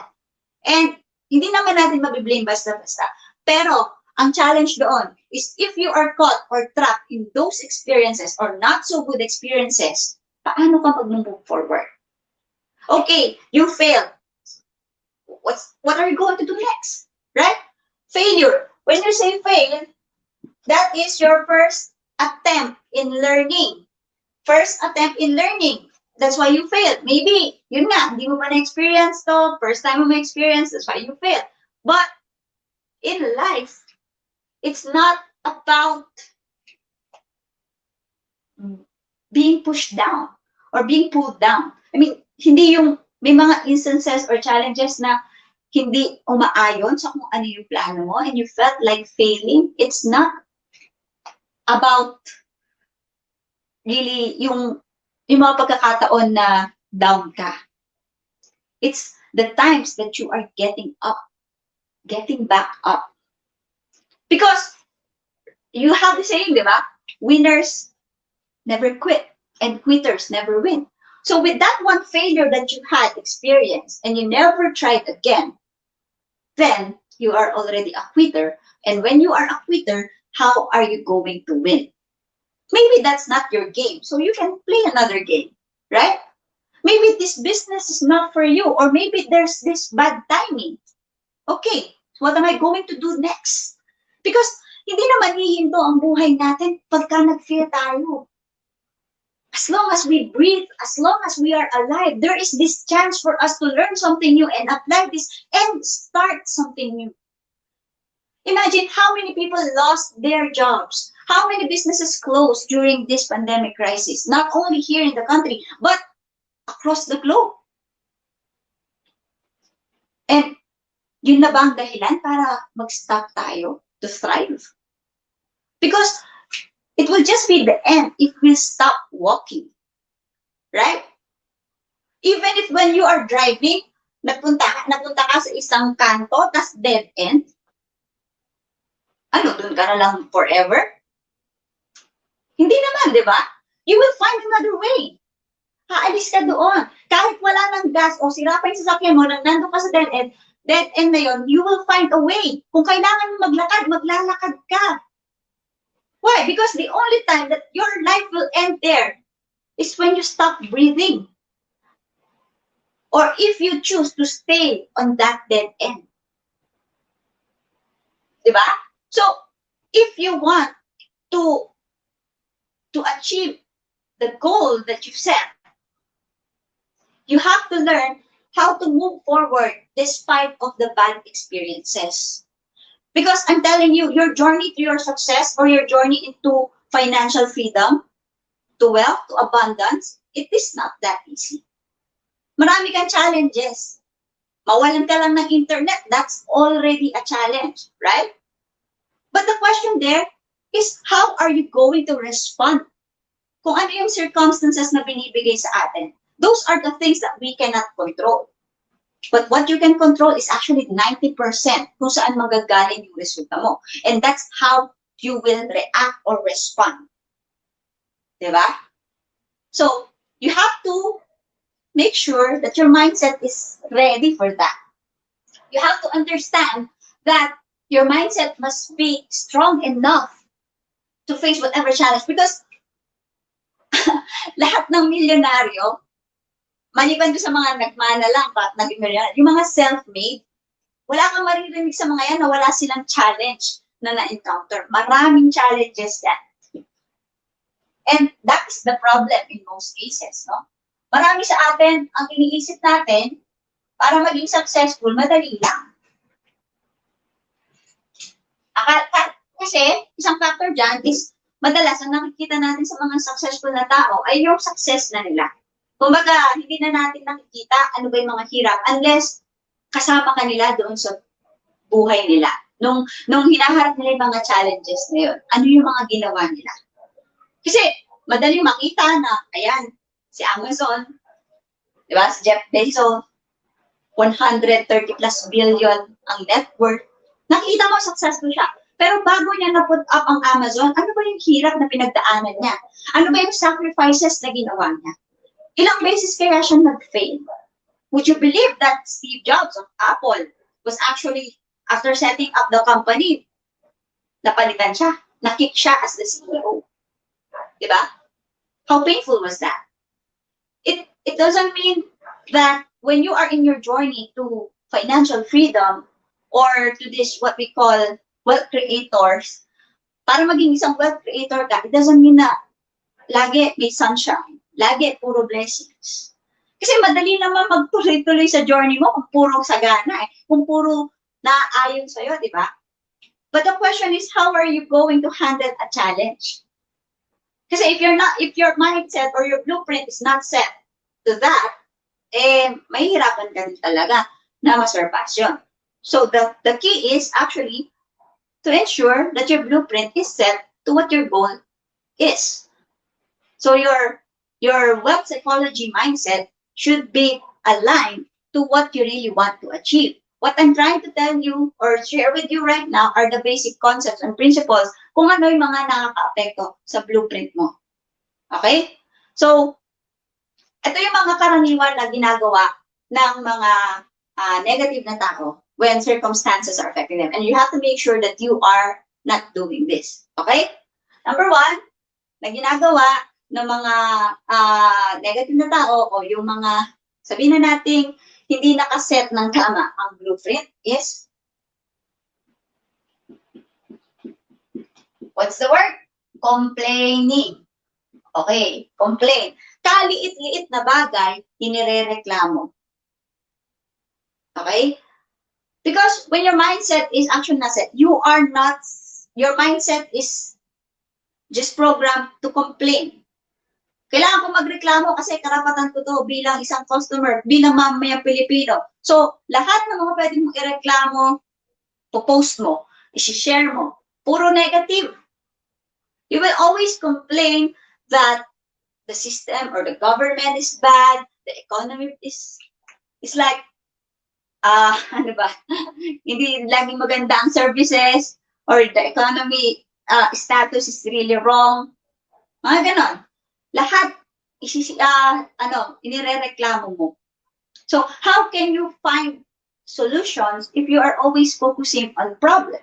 So, when a problem arises, that's an opportunity for you to provide a solution. Kasi, for example, meron kang na-receive na bill and you feel like mali. Kahit mag-complain ka na mag-complain, maayos ba? Magrat-rat ka sa social media, maayos ba? Is that the first step that you are going to do if you want to fix something? No. You have to check the bill. Ano ba yung nangyari? Ano yung nag-cause ng charge? Valid ba o invalid? And you will contact the biller. And from there, the issue will progress. Maybe you can share that in social media as an awareness of what happened, provided na tama o totoo or accurate lahat ng isi-share mo. Okay? But, again, your first step should not be bad-mouthing other people because you have to assess first, what can you do about it? Right? Then number 2, blaming. Madali kasing manisi. Madaling isisi sa magulang natin bakit hindi tayo mayaman.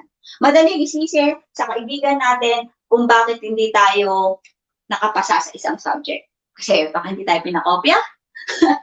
Or madaling isisi sa ibang tao kung ano yung nangyayari sa buhay natin. Sisi natin sa gobyerno, sisi natin sa barangay officials, isisi natin kung kani-kanino. Pero saan tayo mapupunta? Rather than focusing ourselves in improving kung ano yung skills na meron tayo at magagamit natin, mas nag-i-spend ng oras ang mga may poor mindset sa paninisi ng ibang tao.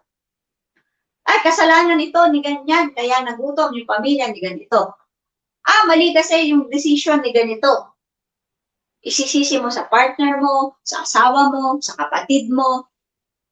In most cases, we excuse ourselves. Ayaw natin masisi. Hindi natin matanggap na tayo ang may kasalanan. Kahit may ginawang iba, kung meron tayong pwedeng gawin, partly, problema tayo. I mean, part tayo ng naging problema. Sabi nga ni Searching Kita, di ba? If you are not a part of the solution, then you are the problem. Yung mga ganun.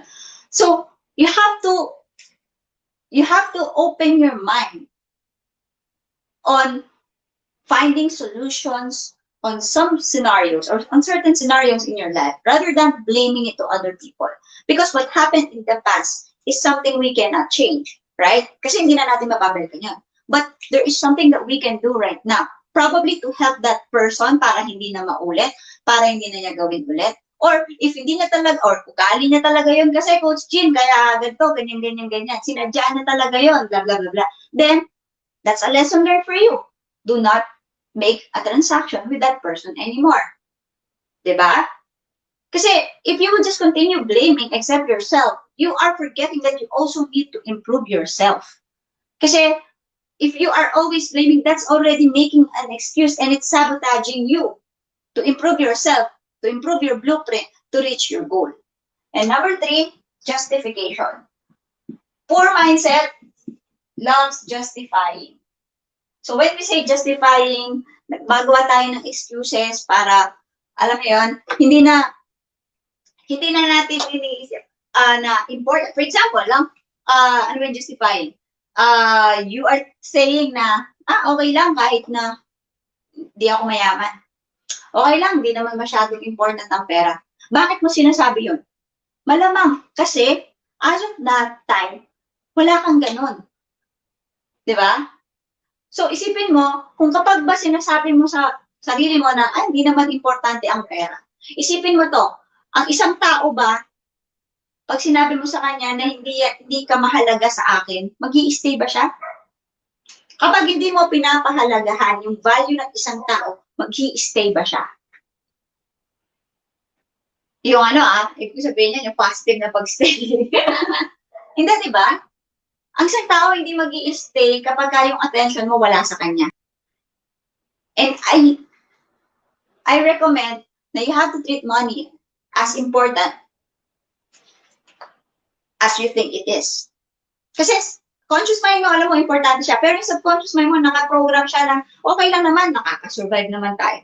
Ang importante, Coach G, nakakakain kami ng 3 beses isang araw. If ganun mo nilimit ang sarili mo, then how can you go to that success goal na sinulat mo?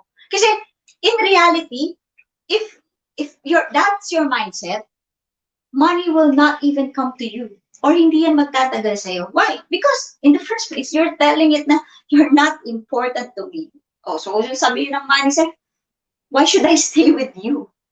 Diba? If hindi mo naman pala ako binavalue, if hindi mo naman pala ako gusto, why would I stay with you? So you have to correct that. Okay? Kailangan mong i-correct yung mindset mo towards money, stop justifying, and start focusing on how you can achieve your goals.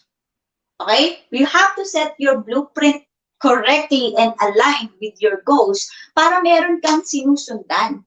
Kasi kung ang blueprint mo ay nakaprogram based sa kung ano yung mga na-share ko sa inyo, I'm telling you, that's the poor or negative mindset at ayaw natin iyon. Right? Kasi if yun pala ang gusto mo, then this session is not for you. Because ang mga in-invite dito ay yung mga tao na gustong malaman kung ano ba ang wealth creator mindset. So, yung next part ng session natin, pag-uusapan natin yung difference ng rich mindset versus poor mindset. Okay? So, I'm hoping na dun sa first part natin ay meron na kayong natutunan. At babalik ako after this short break kasi meron mga paraffol si Coach Ed para sa inyong lahat. At sana pagbalik ko ay nandyan pa rin kayo. Sige, Coach Ed, humigay muna tayo ng mga raffle. Alright, so guys, are you enjoying our topic right now? By the way, yung mga meron tayong mga prospects ma'am who are watching right now and they want to know about the business. I'm suggesting to all our prospects right now na hindi pa member ng Salveo World, please communicate sa nag-share ng video na ito because our topic for tonight is not about the business itself. They are waiting kasi ma'am about the company, about yung products, yung opportunity, yung mga compensation plan. So our topic for tonight is not about the business presentation. So we are giving values right now kung ano yung right mindset mo ngayon para makakreate ka ng more wealth, kung ano man yung gusto mong i-attract sa sa buhay mo. All right? So, ma'am, yes. yung isang takeaway ko lang talaga before I will have a raffle, isa lang talaga ma'am about yung money. All right? I just want to give you idea guys na ang money is energy. All right? Kaya nga sabi nila currency, 'di ba? Current of energy. So, guys, I just want to emphasize na pag ayaw nyo ang pera, ayaw din ng pera sa inyo. Alright? So, kailangan yung dapat you need to attract yung money para yung money is lalapit sa iyo. Pag ayaw nyo ng pera, hindi din yan siya lalapit sa inyo. And another thing is, guys, yung pera, hindi ito dahilan para maging masama ka or whatsoever. It's just, for me, it's an amplifier of your attitude. Alright? So if ever na kung masama ka, then dumami yung pera mo, it will amplify kung ano yung attitude mo. Okay? Kung mabait ka, then merong malaking blessing na dumating sa inyo, dumami yung pera mo, then you can give more money sa mga charity. Alright? So for me, it's an amplifier of your attitude. Alright? And guys, last thing about money, guys.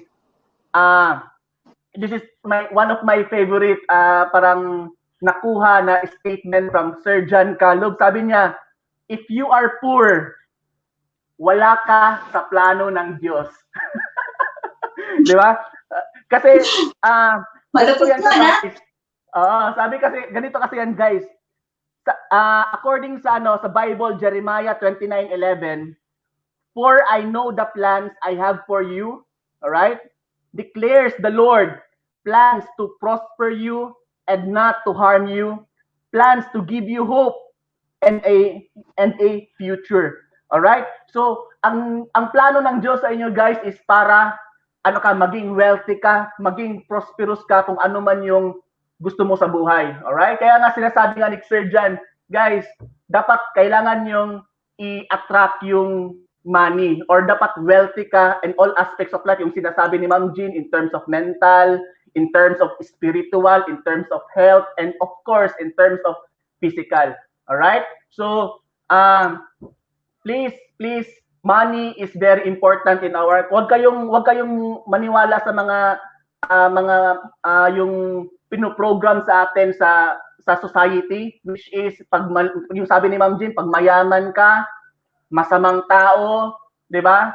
Pag yung pinoprogram kasi yan sa atin para magkaroon tayo ng employment mindset, para yung mga mayayaman is meron silang makukuha na mga hard working na mga tao. All right? So yun lang yung yung takeaway ko. So we will proceed in our relata ng mga ng pangalan para we will be giving you a prize for we will draw 5 winners of 200 loads. All right? So yung yung sinali namin dito guys is yung mga nag-share lang ng video natin. All right? So I will share now my screen. So we have 49 entries. So if ever na wala yung names ninyo dito, meaning to say nag-comment lang kayo ng wealth creators ako and you didn't share our what you call this, our webinar. All right, so let's draw 5 winners of our for 200 loads.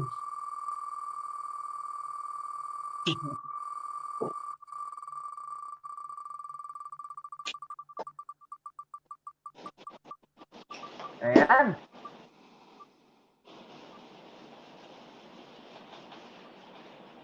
All right, so congratulations to Dai Malabana. So you want, ma'am, 200 loads. Please message us sa sa ating page. Itong nag-share ng itong kung saan naka-live ang video nito. Please message us para mabigay namin yung prize mo. All right? So we will remove now si Ma'am Zai. So another winner for our 200 pesos na load. Tantanan!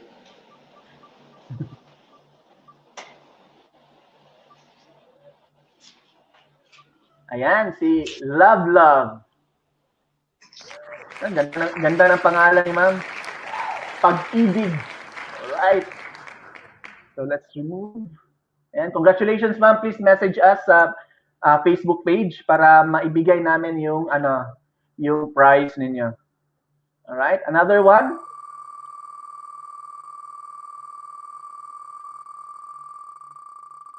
By the way guys, later after Ma'am Jean, I will be giving you tips kung paano nyo ma-achieve yung success dito sa Salveo World. So watch out nyo din yung yung mga tips na ibibigay ko sa inyo. All right, so congratulations to Sir Garvin Joey, sorry. All right, so you won 200 pesos na load. All right, so last two before tayo mag-proceed sa second second part sa ating webinar. But anyway guys, are you learning sa topic ni ma'am? Ang daming aha moments. Actually, ang dami ko nang nalista guys. Ayan ang dami na. Congratulations to to Ma'am Carol Gutierrez Awat. So last winner for our load.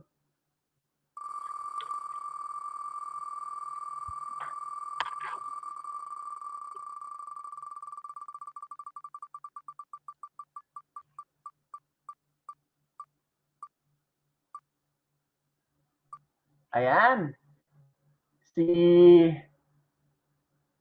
Congratulations to Cherry Aknud. Right? Ayan. So, while waiting kang Ma'am Jean, congratulations sa mga natin, sa mga winners ng natin, ng paraffle natin. So, at the end of this presentation, we will again have a raffle. Yung mapapanalunan ninyo is another 5 winners of 200 pesos na load and 1 winner of Carpathian na watch. Alright, so etong watch na to, you just select kung ano yung gusto mo na watch doon sa TechnoWise 360 and yan yung mapapanununan mo. Alright, so Ma'am Jean, we're done with our paraffle. So I think everybody is ready now for our second part sa ating webinar. Go ahead, Ma'am. Nawala yung audio, Ma'am.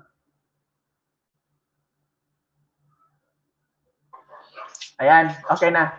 Yeah. Okay. So, congratulations guys dun sa ating first batch of winners ng 200 pesos na load. After this session, itong second part natin, meron pa ulit raffle na magaganap. So, hopefully, ay makatulong yan, yung load na ipamimigay natin for tonight. So, napag-usapan natin kanina yung about sa money blueprint. And as I've mentioned, yung blueprint ay meron sa happiness, sa relationship, and to other aspects of our lives. So you just have to assess and keep in mind, ano ba yung blueprint na meron ka? So at least meron na kayo ngayong idea kung ano ba yung way or method, paano mo siya mababago. Kasi baka yung next question mo is, okay, Coach Jean, alam ko na kung ano yung blueprint na meron ako. Kasi ito yung experiences ko, ito yung setup ng family ko and friends ko. So, ano yung dapat kong gawin? The question is, or the answer to that is actually, you have to make a change. Okay? So, sabi nga nila, change is the only constant in this world. And yeah, change is really constant. We have to change, or there are changes happening into our lives and to other people's lives. Marami, lagi may nagbabago. Especially during this pandemic, no? Bigla, nagkaroon tayo ng new normal. Na para pang nung first quarter of the year, sobrang excited natin for 2020 kasi ang ganda ng vision natin. And then, suddenly, third month pa lang ng 2020, nagkaroon na ng ECQ. And then ngayon, nasa new normal tayo. May mga curfew, kailangan ng face mask. So that's a big change. And the question there is, okay, Coach Jean, ito yung dati kong blueprint, ano ang gagawin ko? You have to change that blueprint, improve your blueprint according. Kasi as much as I would love to share with you kung paano mo yan babaguhin, kailangan may assess mo muna yung sarili mo kung ano ba yung situation na meron ka or kung nasan ka ngayon. Kasi we are into different situations. I just shared with you kung ano yung possible reason kung bakit ka nandyan sa situation na yan at nahihirapan kang umalis. So, if you are doing the same things over and over again, then you should not be expecting results. Because, sabi nga ni Einstein, that's insanity. Kapag paulit-ulit yung ginagawa mo at nag-expect ka ng ibang resulta, that's insanity, right? So, you have to change the way you think, so you will change the way you feel, you will change your intention, and you will change the way you act so you can get different results. Okay? That's the key. You have to change the blueprint and align your blueprint according to what your goal is. The question is, okay, Coach Jean, kung ang goal ko po ay magkaroon ng wealth, gusto kong mabuhay in abundance, gusto kong maging mayaman, well, ano ba yung dapat mong unahin? Palitan mo yung mga sets na pinapanood mo. Huwag kang manonood lagi ng mga teleserye, ng mga negative news, ng mga chismis. Huwag kang makikihalubilo doon sa mga tao na ang buhay nila ay yung buhay na ayaw mo. Maghanap ka ng mga new set of people, new mentors, mga bagong pwede mong i-follow, influencers na may totoong impact sa buhay mo papunta doon sa goal mo. Do not follow people who will just waste your time. Okay? That's another problem. Madali tayong mahook sa entertainment. And we have this time for entertainment, yet we don't have time to learn new things. We do not have time to learn again because akala natin pagka-graduate natin ng college or after school, tapos na ang buhay para mag-aral. Because that's how we were programmed. Akala mo pagka-graduate mo, yun na ang magde-define ng success mo. Pag napasa mo yung thesis mo, pagka nakagraduate ka, nakuha mo yung diploma mo, yun ang sagot. We are wrong. Because hindi yun ang magde-define sa kung ano yung magiging buhay natin. Yun lang yung mga nagturo sa atin na mga basic na kailangan natin. Paano makipag-socialize, paano makipag-kapwa-tao, paano sumunod sa schedule, paano yung basic math, paano yung basic communication, ano yung pinanggalingan ko, ano yung history ko. And majority of those what we learn from school are actually not applied nung nagtrabaho na tayo. For example, what we learned in high school. Hindi man natin yan lahat na-apply sa totoong buhay, right? Because what matters really there is yung experiences.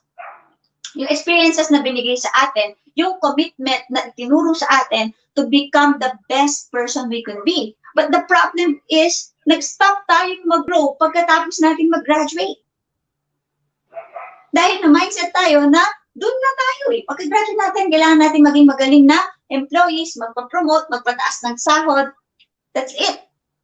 And then, later on, you will realize as you grow, or kapag 10, 20 years ka na doon sa ginagawa mo, you will realize, ito na lang ba talaga yung buhay ko? Ba't parang hindi ko masyadong na-enjoy? Bakit parang hindi enough sa akin yung 5 leave ko kada taon? Diba? Even if we are earning decent salary, at some point in your life, meron kang maiisip na parang gusto ko ng time freedom. Diba? Yung nagigigil ka na gusto mong magbakasyon, tapos meron kang pera na may spend for that vacation. Kasi aminin natin, no? Merong times na pwede ka namang magbakasyon, pero wala kang pera pang bakasyon. Pinanghihinayangan mo yung sasahurin mo during the time na magbabakasyon ka. So, sayang. And kaya nako-compromise yung time natin with our family, with our loved ones. Kasi I've been there. Imagine, I was working while Christmas, I was working while New Year. Hindi ko kasama yung pamilya ko. There are these family events na hindi ko ma-attendan because I need to go to work or else magkakaroon ako ng sanction. Pag nagka-sanction ako, hindi ako ma-recommend for promotion. So it's hard. And I don't want that life anymore. Kaya umalis ako. I made a switch. I made a change. So, ikaw, if yun ang gusto mong gawin, then you need to make a change. But I'm not saying na drastic ka. I mean, wag mo namang desisyonan ng hindi pinag-iisipan. Kasi part ng training natin kanina is you have to handle your emotions correctly because your energy and emotion should be aligned vibrationally with your goal.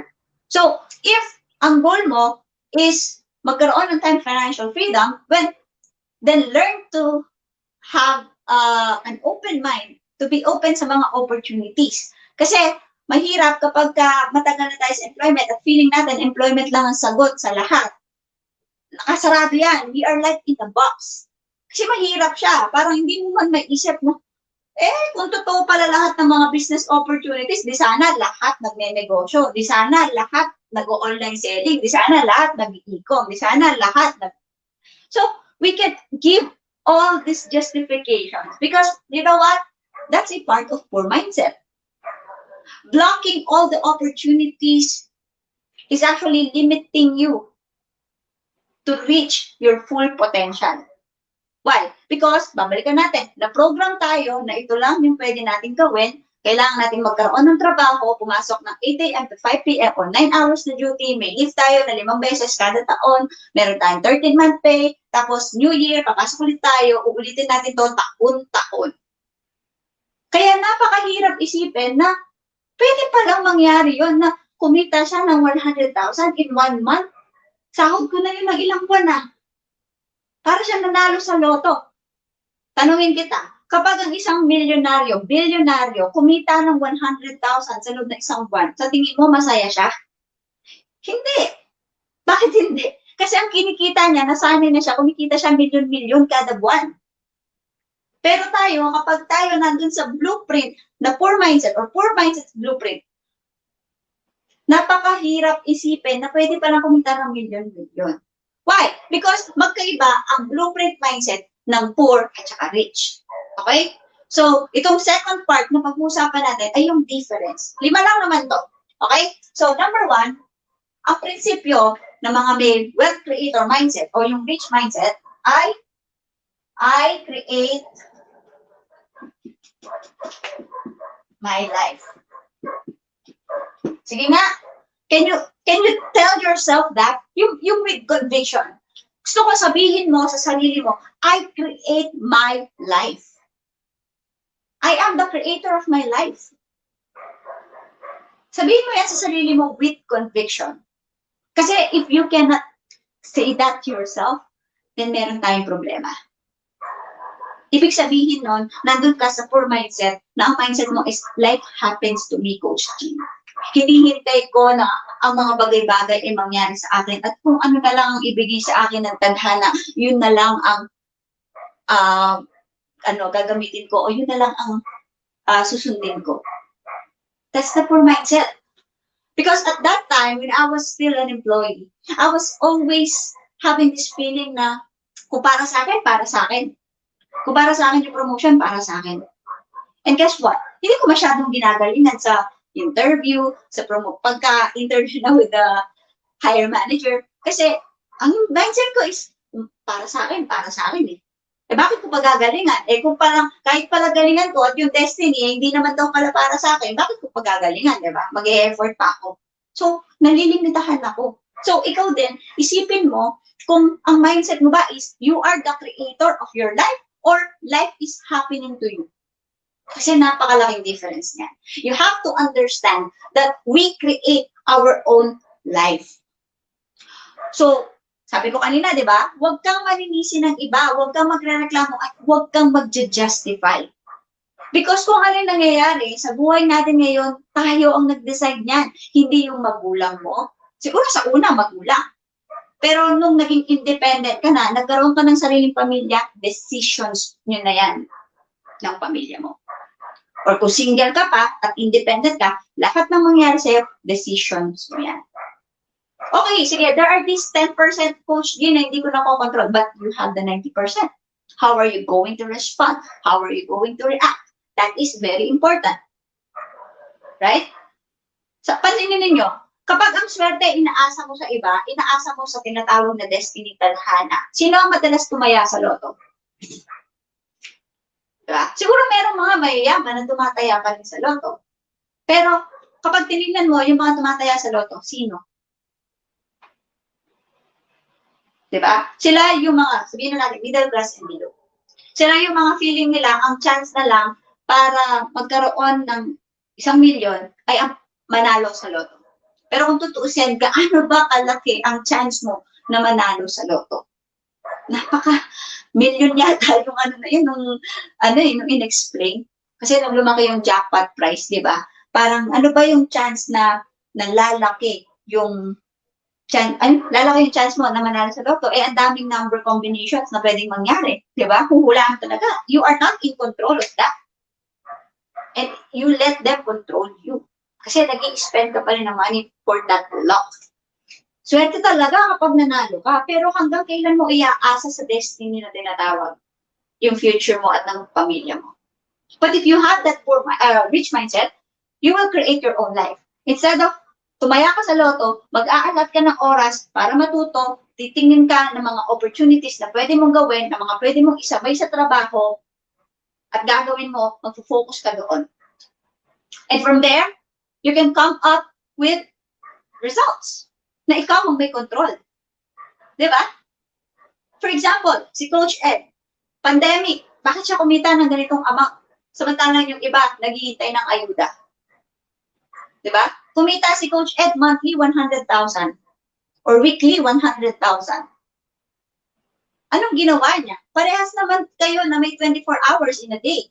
Parehas naman kayo na naapektuhan ng pandemic crisis. Ang difference, si Coach Ed, habang may pandemic crisis, gumawa siya ng mga paraan kung paano niya may improve ang sales and marketing niya at ng team niya. Habang ikaw, baka nanonood ka ng Netflix, baka nanonood ka ng mga balita, nakikinig ka ng radyo, binomonitor mo kung ilan na yung mga nabiktima. Diba? So, napakalaking difference no?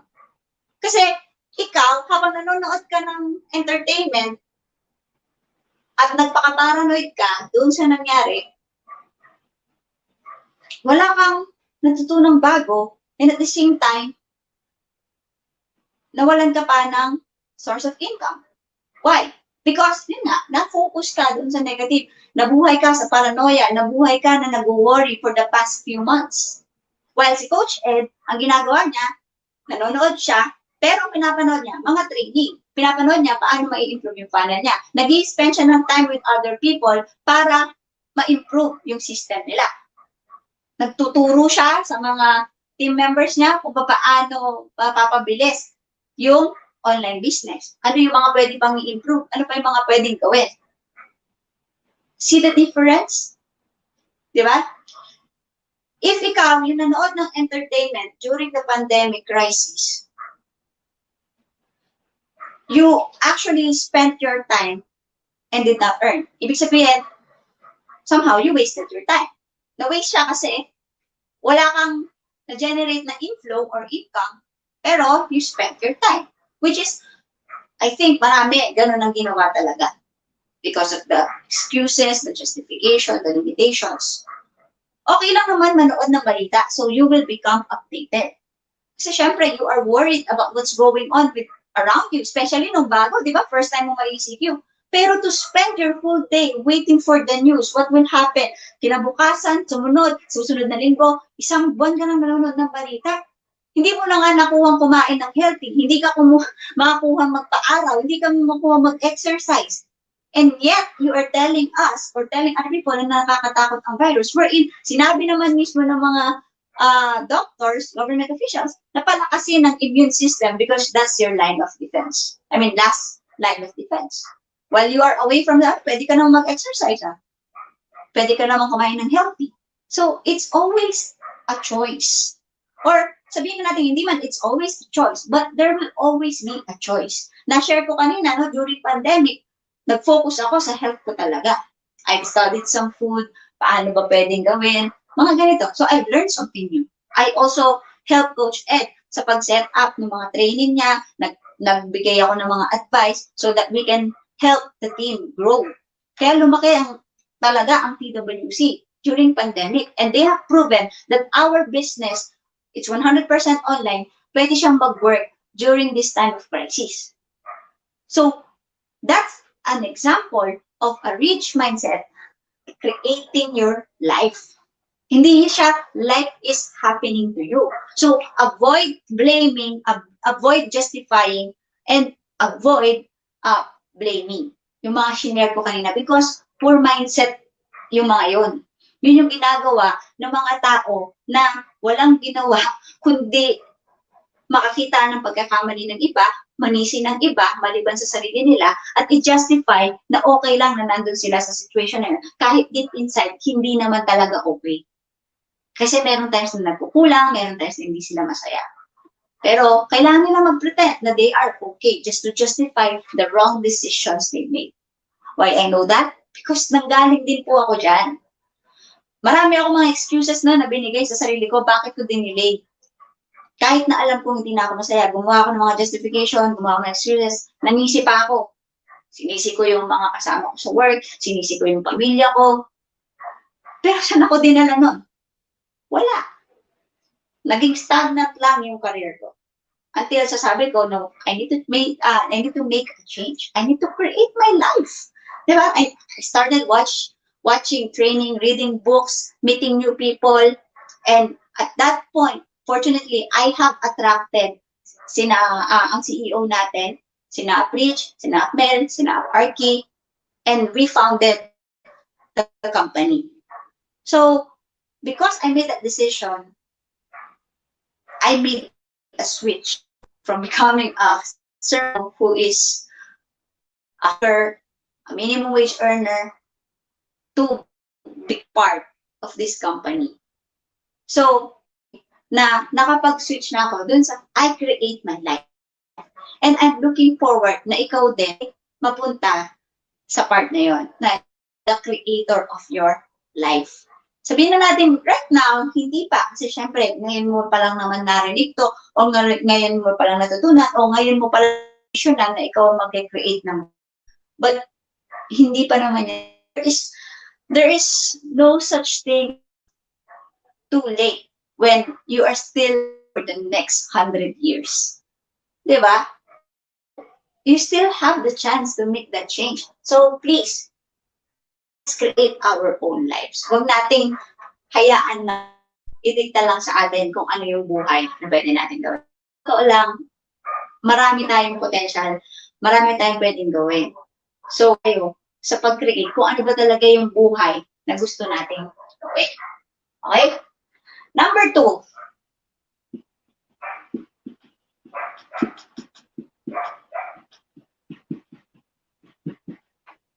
Okay, I promote myself and value. Okay, yan yung rich mindset. Okay, so when we say I promote myself, ito yung ayaw ng iba. Actually, ako din dati ayoko to eh. Yung selling, sales. Okay, so I have realized na itong mga mayayaman, itong mga pinakamayayaman tao sa mundo, lahat sila nasa field of selling. Have you realized that? Diba? We are in this world na talagang ang sales ang pinaghuhugutan ng economy. Diba? Kaya nga, as much as the government wants to keep the people away from the virus, ay in-open pa rin ng economy because kailangan umikot ito eh. Kasi saan sila kukuha ng pang-fund sa mga financial needs ng mga tao, ng mga Pilipino. Diba? So, napaka-importante na ma-develop natin yung ating skills at ma-promote natin yung ating value. Okay? Well, kapag poor ang mindset mo, ayaw mo ng selling. Why? Because feeling mo, kapag nasa poor mindset ka, ang isipin mo, pride. Yung ego. Ay, ayoko magbenta kay ano kasi baka sabihin niya, naghihirap na ako, kaya nagbebenta na lang ako ng kung ano-ano. Diba? Pero kung tutusin, kaya naman talaga nating magbenta. Pride lang. Yung iba, magbibigay ng excuse. O yan, poor mindset na naman. Ay, hindi ko linya ang sales. Pang ano lang talaga ako, office, back office, mga ganun. So, those are the excuses of the poor. But, if you are onto that rich mindset, alam mo na napaka-importante na ma-uplift mo ang iyong value. Okay? Patatasin mo ang iyong value by increasing your skill set and promote yourself or the products that you are selling. Or kahit hindi mo sariling products, basta meron kang inflow from sales. Why?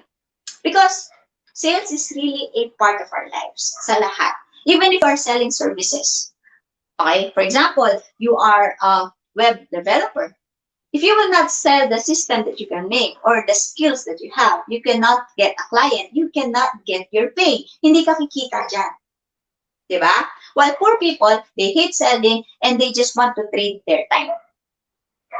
Sige, ikaw mag-sales, ikaw na lang mag-business, i-hire mo na lang ako. Basta bayaran mo ako monthly ng sahod ko.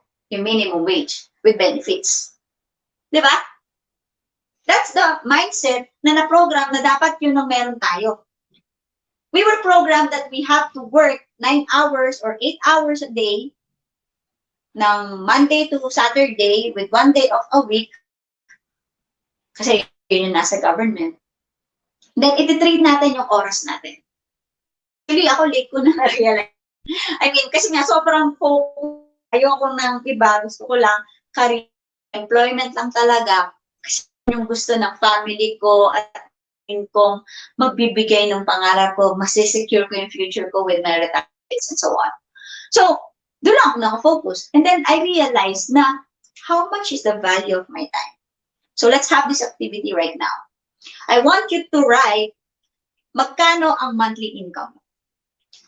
Let's say, for example, you are earning 30,000 per month. Okay? So, kung ang mindset mo or ang income mo is 30,000 per month at pumapasok ka ng, sabihin natin 30 days, wala kang day off. So, parang it's like 1,000 a day. Okay? So, sa isang araw, pumapasok ka ng 8 hours. So, yung 1,000 a day mo, 8 hours mo tinatrabaho. Or technically, hindi 8 hours. Trabaho lang yun. Paano yung pagligo mo, pagko-commute mo? Sabihin na natin 10 hours. Di ba? 10 hours ang inilalaan mo, preparation, at saka yung pagbiyahe, at saka yung actual work. So, that's 1,000. 1,000 divided by 10, so that's 100. Ibig sabihin, bawat oras mo, binabayaran ka ng employer mo ng 100 pesos. Kung 1,000 ang sahod mo per day. Okay? So, that's the value of your time. 100 pesos per hour. If manonood ka ng television, upo ka, okay, Coach Jim, magpapahinga ako kasi pagod ako. 2 hours kang nanonood, 3 hours, 4 hours. 4 hours, that means the value of the time na winis mo is 400 pesos. Kung nag-watch ka ng something na wala namang na-contribute sa'yo. So you have to understand that when you are on a rich, you value your time and you rather spend it by improving and promoting yourself or generating inflow or sales instead of wasting it on nonsense shows. Okay? Okay lang kung ang shows na pinapanood mo ay may in-relate to, may relasyon doon sa goal na gusto mo ma-achieve. For example, ang gusto mo ma-achieve ay isang happy family.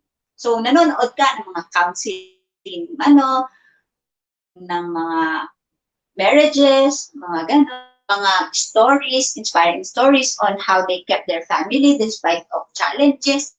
Pero kung yung pinapanood mo, ay yung may mga kabit-kabit, pinapanood mo ay yung mga merong mga issues.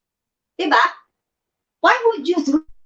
If your goal is to keep your family intact and a happy marriage, then watch something promoting that there might be a third party in your relationship. Why would you watch the lives of others? Bakit mo pa manonood ang buhay ng ibang tao? Will that?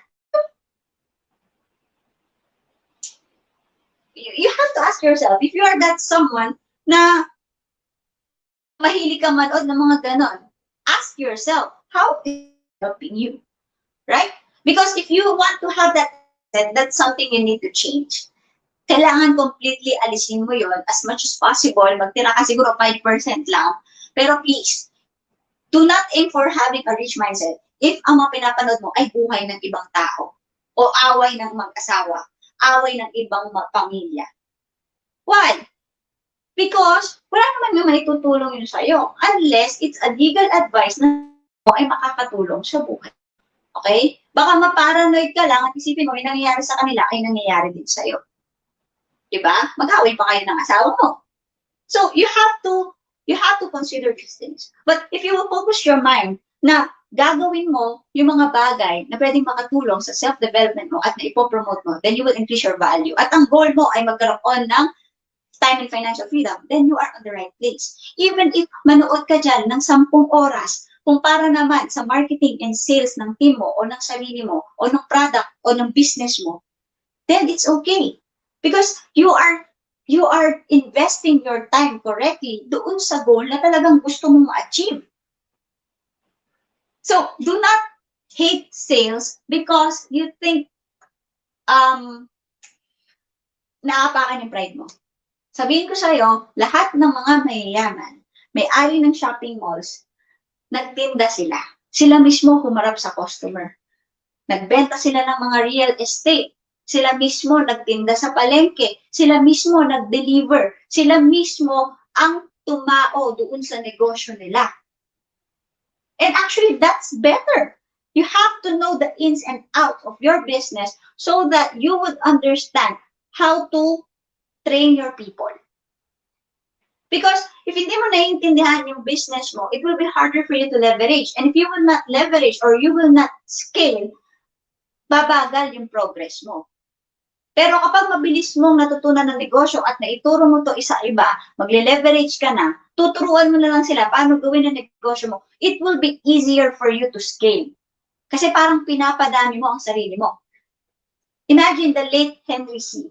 Ilan ang SM sa Pilipinas at kung meron man sa ibang bansa. Pero hindi naman lahat siyang tumatako doon, di ba? Nag-leverage siya, nagawa niya yung system, tinuro niya, nag-hire siya ng mga tao, magre-represent sa kanya, gagawa ng trabaho, and to make sure that everything is going well. Yun ang ginawa niya. Pero, na-achieve ba niya yun overnight? No. Pinag-aralan din niya yan. Naintindihan niya yung konsepto, yung opportunity, at nag-dedicate siya ng oras niya para na yun. Sa tingin niyo ba, nung time na yun, nung binubuo ni Henry C. yung kanyang supermalls, ay nagsasayang siya ng oras sa mga teleserye? Nakikipag-inuman kaya siya araw-araw? Nakikipag-sabong kaya siya? Sa palagay natin, hindi, di ba? Alam natin na marami siyang efforts na in-exert para sa business niya. At yung napundar niya, yung natayo niya, is a business na kayang buhayin yung mga susunod at susunod at susunod na generations pa.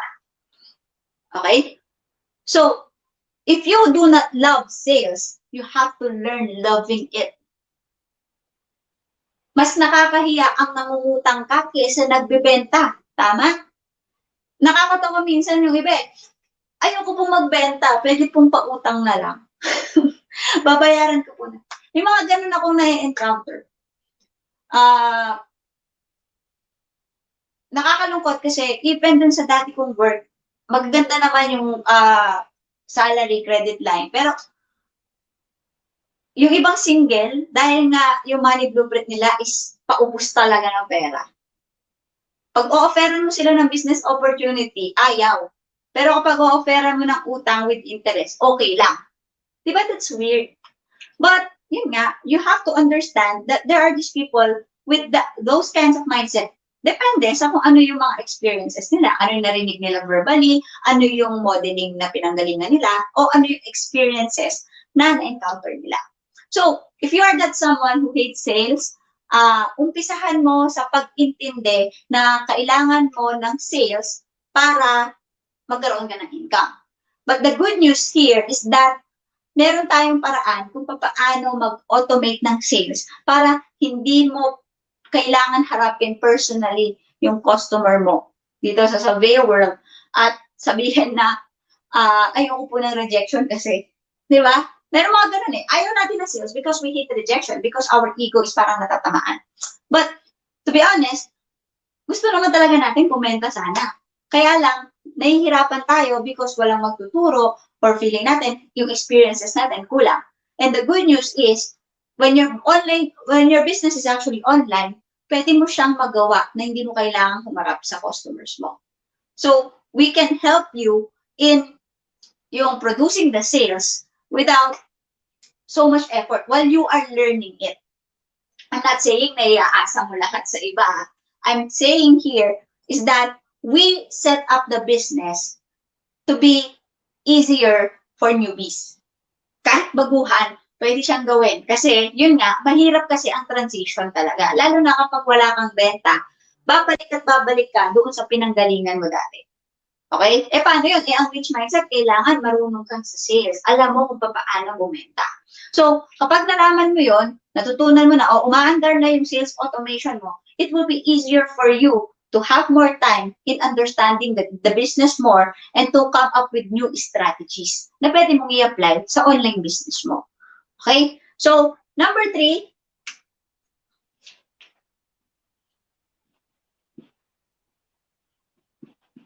I receive excellently or gratefully. Okay. Isa rin ito sa mga ginagawa natin na na mantra, kumbaga. I receive gratefully. Pag poor mindset ka kasi, you felt like you are not good enough. Yung feeling mo, I don't deserve this. Ay, hindi ko naman deserve maging mayaman kasi makasalanan ako. Ay, hindi ko naman deserve magkaroon ng ganyang bahay kasi pinanganak talaga ako mahirap. Ito lang talaga yung pinadhana sa amin. Ay, hindi ko deserve yung yung ganitong blessing. Sa'yo na lang. Mag-giveaway na lang ako. Yung mga ganon. Kasi meron nga tayong wrong blueprints at first, di ba? So, we feel like, pakiramdam natin, hindi tayo i-bless because we don't deserve it. Right? Pero yun yung shinare kanina na passage or verse ni Coach Ed. Sabi nga doon, ang plano is i-prosper ka, maging wealthy ka, hindi ka maghihirap. Diba? Yun ang plano para sa iyo. So, wag na wag mong tatanggihan. Kapag merong opportunity na ipinakita sa iyo at pwede mo naman talaga siyang gawin, wag mong tatanggihan. Pag-aralan mo, alamin mo kung pwede nga ba talaga siya sa iyo. Meron kasing mag-i-encourage sa'yo na ang plano mangi-scam. Kaya nga, ang sabi ko, pag-aralan mo. Kasi hindi naman lahat ng opportunities na ipapakita sa'yo ay scam. Meron lang mga talagang nai-scam kasi pwedeng na-mislead sila, na-hype sila, sumali lang talaga sila na hindi nila pinag-aaralan yung business na ino-offer sa kanila. O meron talagang iniasa na lang sa ibang tao yung pagkakaroon nila ng income. But if you have that rich mindset, magiging open ka in receiving abundance. Magiging open ka in receiving opportunities or business plans na pwedeng makatulong talaga sa'yo. Kasi if i-reject mo lahat ng mga opportunities na binibigay sa'yo, paano ka mag-move forward? Swerte ka nga kapag merong na-present sa yung opportunities for you to earn aside from your income. Lalo na yung mga opportunities na hindi mo kailangan mag-resign. Tapos nakita mo, legit naman. Diba? For example, our business, in here, it's 100% online. O, i-check mo kung 100% online pa talaga. O, yung company, 7 years na. I-check mo kung 7 years pa talaga. O, ito daw yung mga products nila. O, i-check mo kung existing ba talaga yung products at meron ba talagang bumibili. O, ito daw yung kinita ni ganito. Totoo kaya? I-check mo. Ask the people, ask the person. Diba? Para at least, ikaw mismo, nagre-research, inaalam mo kung totoo, kung tama ba na yung opportunity na to ay para sa'yo. Hindi mo pwedeng i-reject na lang lahat. Kasi, sabi nga doon sa isang kwento, 3 beses nagpadala ng rescue, tinanggihan mo dahil lang sabi mo, ililigtas ka. Tapos, kinwestiyon mo si San Pedro, bakit namatay ka? Diba? So, that's just a story, but it's kind of true. Kasi, we are being blessed at some point, but we are rejecting them, thinking that there is this miracle na talagang kailangan milagro yung mabuhay ang patay. It's not that way.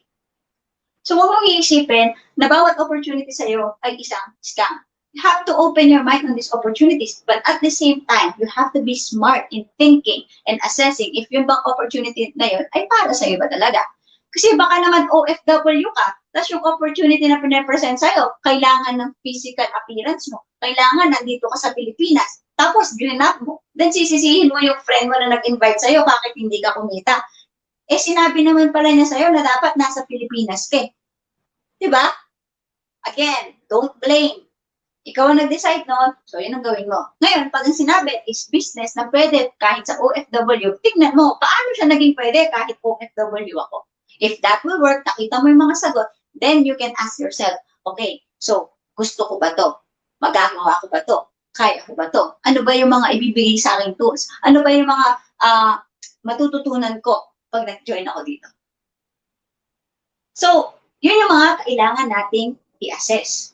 Okay? Huwag na yung mag-reject lang ng mag-reject, tapos maninisi tayo na, diba? Okay? Number 4. Wait lang, water break.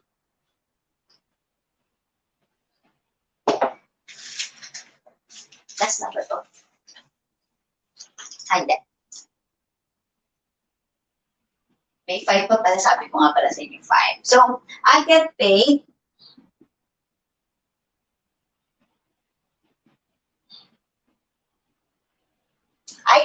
based on my results. Okay. Medyo nadaanan ko na to kanina, no? Yung I get paid based on my results. Yung per hour ninyo, how much is the value of your time?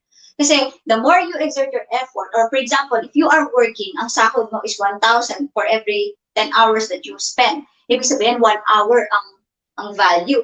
Now, how are you going to use the other time? For example, meron kang 24 hours, di ba? So kung yung 10 hours mo nasa trabaho, yung other 14 hours, saan na-i-spend? So let's say matutulog ka ng 8 hours. So meron ka pang 6 hours na free ka. So paano mo ini-spend yung 6 hours na yon? Plus yung day off mo, paano mo ba siya ini-spend? Baka naman, sabi mo, Coach Jean, yung Sunday ko kasi o yung day off ko, inaalat ko for my family, for my rest. Pero buong araw ka naman naglalaro, nagmo-Mobile Legends, di ba? So, paano mo na-spend yung araw mo with your family if ganun mo pala siya ginamit? Kasi yung poor mindset is that they don't value time. If ang mindset mo is poor, iisipin mo na marami kang oras and as long as secured yung trabaho mo at binabayaran ka doon sa oras na ini-spend mo at ginagawa mo yung task na ina-assign sa'yo, is okay ka na. That's the poor mindset. Ibig sabihin, you are already happy with the 30,000 na monthly salary mo. Kapalit, noong oras na binibigay mo sa trabaho at yung skill na binibigay mo sa kanila. While the rich people, they value the time so much and they want to be paid based on their results. When you say get paid based on your results, ito yung pumapasok yung selling, yung commissions, stock, shares, dividends, yung mga passive income. At for example, kung magbi-business ka, ang oras na i-spend mo ay 12 hours. Diba? 12 hours, mas matagal kaysa dun sa employee na diba, na individual. But if yung business mo is 12 hours ang inilaan mo, pero yung mapoproduce naman na sales sa'yo for a month is 100,000. Gagrab mo ba? Ikagrab mo, di ba? Then, you will come to think of, paano ko kaya mai-scale itong 100,000 per month? Kasi gusto ko siyang gawin 100,000 per week. So, paano ko siya kaya gagawin? So, iisipin mo nun, mag-function yung brain mo. Kasi part yan di ba? Financial blueprint natin, mental kasama.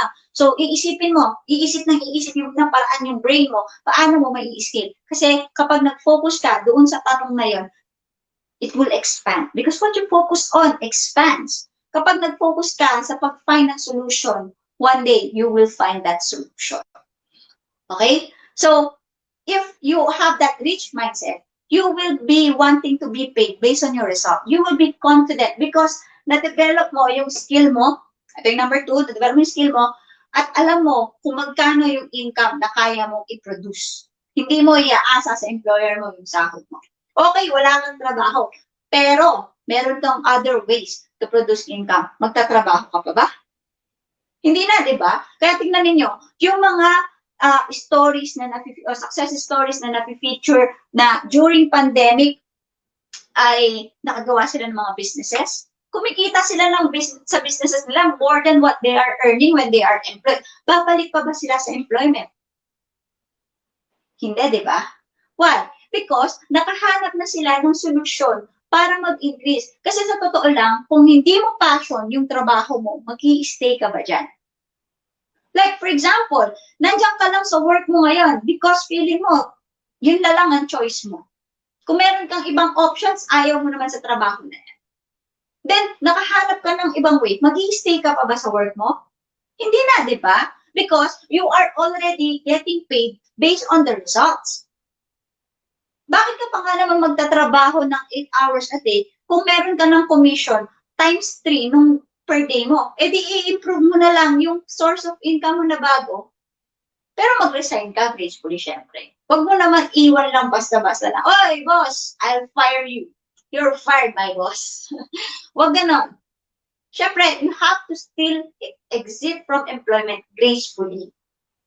Okay, because, sabi ko nga kanina, meron kang matututunan, may mga tao kang makikilala sa work environment mo na pwedeng tumulong para ma-build yung bago mong journey or bagong business mo.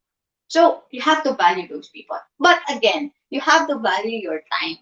You have to be paid based on your result. Like, for example, I have to assess, okay, nung nag-work ako, ito yung sahod ko.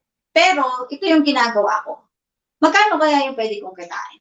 Kung itong skills ko sa pag-facilitate ng mga training sessions or pag-i-impart ng mga knowledge na natutunan ko or pag-mentor ko sa iba't ibang mga students or pagko-coach ko sa buhay ng may buhay, o pagtulong ko sa mga ganito, blah, blah, blah, and so on. How much can I earn kaya? Tapos pag in-improve ko pa yung sarili ko, mas gumaling ako as a speaker, how much will I charge my students? How much will I charge the companies inviting me? Diba? So, that's why I would love to develop myself. So, right now, for example, this session that I am facilitating, it is valued at 50,000. Because if I will do these other companies, they will pay me this amount. And so on and so forth. So, how am I going to scale? Ganun mo dapat siyang iisipin. Kasi, you have to understand that time is money. And time is an asset that you cannot get back kapag ka lumipas na. Hindi mo na pwedeng ibalik yung oras na nasayang mo. But the good news is, pwede mo pang gawin yung mga totoong plano mo after mong panoorin yung training na to. Okay? Kasi, if dumaan lang, pumasok sa tenga mo, tapos lumabas din, paano yun? Di wala rin natira sa'yo. Anong gagawin mo? Babalik ka na naman doon sa dati. Kung ano yung ginagawa mo kahapon, o nung isang buwan, o nung isang taon, yun pa rin ang gagawin mo bukas, sa makalawa, sa makatlo, sa susunod na taon. Di ba? So, sayang. Sayang yung chance. Kasi, yung ibang mga kasama kayo sa sessions na to, nakinig lang din sila sa dati kong session eh. Nakinig lang sila din sa video ko. Ano yung difference? In-apply nila yung training. In-apply nila yung business sa buhay nila. Kaya ngayon, weekly, meron na silang additional income kahit na meron silang trabaho. Diba? You cannot tell me that what I'm teaching you right now is not worthy. Kasi, itong training o yung mga sessions na binibigay namin dito, may value. Merong mga natututo. But your destiny, your success is not dependent on me. It's not dependent on other people, to your sponsor or government or whatever. It's dependent on you. So whatever you are getting as an income, tandaan mo, yan ang resulta mo. So ang question is, paano ko madadagdagan yung income para naman maniwala ako sa sinabi ni Coach Dean na kaya ko palang pataasin ang value ko at kumita ng mas malaki. Kasi kapag ikaw, kumikita ka ng 100 per hour ngayon sa work mo, so that's 30,000, for example, 30,000 per month, at kumita ka ng 100,000 per month sa new business na gagawin mo, tumaas na yung value ng oras mo. At pag tumaas yung value ng oras mo, sasayangin mo pa ba? Hindi na, di ba? Ang gagawin mo na lang is kailangan mong ma-leverage yun para kahit na hindi na ikaw yung nagwo-work or tumatrabaho, meron ka pa rin income. That's what they call passive income. So that you will have time freedom to do what you want to do or spend your time with your family. Kasi kung lagi kang nandun sa poor mindset na you are getting paid for security or for the job because you are exchanging your time and your skills for a certain salary, hindi ka makakaalis dyan. Hindi ka makakatawid doon sa goal mo na financial freedom. Why? Because mabagal tumaas ang value ng oras mo kapag nasa employment ka. Pero kapag ikaw ang may control doon sa inflow mo, meron ka mga nakukuhang commissions, meron kang nabibentang products, may nakukuha kang sales, tataas ang potential na mas lalaki yung income mo until makapag-resign ka na sa work mo. Kung gusto mo lang naman. At least, meron kang options. Kasi kapag wala kang ibang source of income, kahit na suka ka na or ayaw mo nang pumasok, dinadrag mo na lang yung sarili mo, kahit nakaaway mo pa yung boss mo, papasok ka. Diba? Bakit? Kasi isipin mo, magugutom yung pamilya mo eh. Iisipin mo na, ay, wala akong choice eh. Ito yung trabaho ko eh. Sino pang tatanggap sa akin? Eh, ito lang ang kaya ko eh. Diba? Kasi nga, ikaw mismo nag-decide ka na wala ka ng ibang options. But if you will change that mindset to a rich one, hahanap ako ng ibang pagkakakitaan para dumating yung time na yung sahod ko doon o yung income ko doon ay mas malaki kaysa dito. Kasi ang ginagawa ng karamihan, pag di sila masaya sa isang work or mas mababa ang salary, hala, magpapataas lang ng posisyon, tapos lilipat, tapos gano'n na naman, magiging junkie, ang tawag doon, mga hoppers. Mga junkie hoppers. Yung palipat-lipat ka ng kumpanya, kasi ang driver mo is monetary lang, pera lang, pero hindi ka nag-i-increase ng skills. So, darating sa point na wala nang tatanggap sa'yo kasi makikita nila yung record mo, ay, palipat-lipat lang yan, nagpapataas lang yan ng sahod. Diba? So, wag tayong ganon. Ang mindset natin dapat is kung paano natin may increase yung ating value at yung kakayahan natin to generate an inflow or income. Whether it's with Surveyor World or a different product na you would like or a business na gusto mong set up with your family, it's okay. But my advice is, if you want to start your business, you start it with something na pwede mong isabay sa work if you are working right now. Especially yung mga OFWs. Alam ko, masipag ang mga OFWs because I have brothers na nag-abroad before. But, buti na lang, nandito na sila ulit ngayon, kasama na namin ng family, and they already have their own business. So, the thing there is, alam ko na marami sa inyo ay gusto naman mabago yung financial mindset. Pero ang hirap kasi. But yun nga, ang sabi ko nga sa inyo, change is constant in this world. Ngayon, depende sa'yo kung anong pagbabago yung iti-take mo. Now, if you want to become rich, well, be paid based on your results and not with the exchange of your time. Because kapag hindi mo na kayang pumasok, paano ka magkakaroon ng income? Diba? Now, last but not the least, I choose both. Okay, ang rich mindset, I choose both. Whenever there are these options, ano ba ang gusto ko? Pera and happiness. Rich mindset, I want both. Pero kapag poor mindset ka, okay na ako sa happiness. Di baling hindi ako mayaman, basta masaya. Parang kung gumawa ng sarili mong borders, alam mo yun? Yung parang, hindi pwede yung dalawa. I cannot have it all. Why? Bakit kaya hindi pwedeng magkaroon ka ng lahat ng gusto mo? Meron bang mindset na gano'n? Yung feeling mo, or na mindset tayo na kapag ka mayaman ka na, malabo nang magkaroon ka ng masayang pamilya. Pagka masaya ka, mahirap maging mayaman. Or kapag ka meron kang ganitong bahay, malaking bahay, hindi ka na pwedeng magkaroon ng sabihin na natin another bahay. Kahit gusto mo. Parang kapag nasa poor mindset ka, nagkakaroon ka ng limitations. You are living in a world full of limitations na ito lang ang pwede kong ma-achieve, ito lang ang pwede, ito lang hindi na pwede yan kasi ito lang dapat. Kahit na yun ang gusto mo.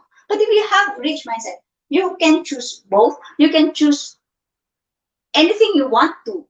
Kung ano gusto mo. Gusto mo mag-travel, gusto mo magbakasyon, gusto mong magpunta sa ganitong lugar, gusto mong makasama yung family mo, gusto mong magtrabaho, gusto mong magbenta, you can have the full control. Because going back to number 1, you can create your own life. But you cannot create your own life if your mindset is lagi kang may limitations. Paano mo makikreate yung buhay mo kung ikaw mismo naglagay ka ng borderline? Again, you should not be thinking within the box. Well, technically, wala namang box dyan eh. Di ba? Sabi nila, think out of the box. You have to think like there is no box. Because yung box na yon, alam niyo ba kung ano yung box na yon? Yung sinasabi nilang think out of the box. Yung think out of the box, yan yung mga programs na umikot-ikot lang. Okay? So, for example, ito yung box ng brain mo. So, pag sinabing think out of the box, yan, box, ikot-ikot lang. Ibig sabihin, lahat ng prinsipyo mo, lahat ng concepts mo, lahat ng mga decisions, or everything that is revolving in your life, andyan lang, umiikot lang sa mga values na meron ka, sa mga past experiences, hindi ka umaalis dyan. Kaya yung resulta mo, parehas lang. Then sabi ng boss mo, kailangan ko ng output na magbibigay ng kakaibang feels. Hindi ka makaalis-alis. Bakit? Kasi nasanay ka, ito lang po ang tinitignan ko eh. Itong box lang na itong sinusundan ko, itong rules lang na to. So, nagkakaroon ka ng limitations. But what if you can't realize that there is no box? Okay, walang limit. I can do what I want. Sabi ni boss, kailangan bago. So, I need to do this. I need to do that. I need to present it to the person. So, let's assume now na walang boss. There's no box. If I will ask you right now, ano ba talaga yung gusto mong gawin sa buhay? Alam mo, sa totoo lang, even yung question na yan, minsan sa mga nakakausap ko or mga students ko, hindi rin nila alam. Nakalimutan na rin nila kung ano ba talaga yung gusto nila sa buhay. Nakakalungkot, di ba? Ganoon ka-powerful yung brainwashing ng society o ng mass media para to the point na yung tao makalimutan na niya kung ano ba talaga ang gusto niya. Tanungin mo yung sarili mo, gusto mo ba talagang maging mayaman? Gusto mo ba talagang maging masaya at buo ang pamilya mo? Gusto mo ba talagang magkaroon ng time freedom? Ano ba talaga ang gusto mo? At kapag na-realize mo, ano ba talaga yung gusto mo? Huwag kang mamimili ng isa lang. Lahat ng gusto mo, isulat mo. Kaya nga nauso yung tinatawag na bucket list. Ang challenge sa bucket list, pagka may bucket list, may ending. Ako ang bucket list ko, nagdagdagan.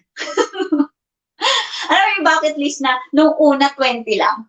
Sabi ko, pag napuntahan ko to, napuntahan ko yan. Nakapagpapicture ako sa ganito. Sa 20 lang. Hindi. Basta meron akong naisip, kailangan madadagdag ko yun sa bucket list ko. Bakit? Eh gusto ko yun eh.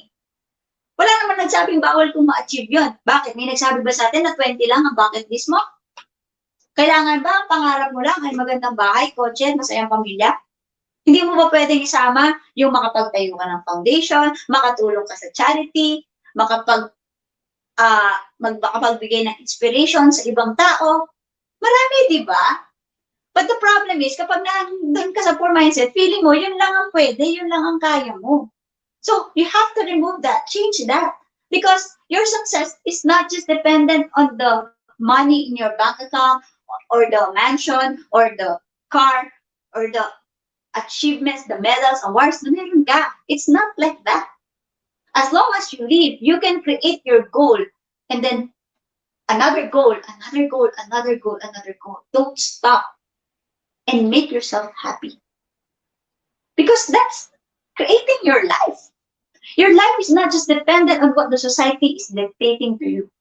Ang buhay mo, hindi yan nakadepende sa kung ano yung napapanood mo sa teleserye. Hindi yung naka-SUV lang. Mayaman na, big time na. Hindi mo alam, binabayaran pa niya yun. Baka malay mo, hindi nga siya nakabayad. Diba? We don't know the whole story behind this. Just like success. Hindi mo alam kung ano yung effort na ginawa niya, o business na binil niya, o sacrifices na ginawa niya para mabili niya yung SUV na yun. Diba? So, do not just look into others' life to compare your life. Because you have your own life. And do not put limitations in your choices. Kasi, lahat ng gusto mong gawin, pwede mo namang magawa.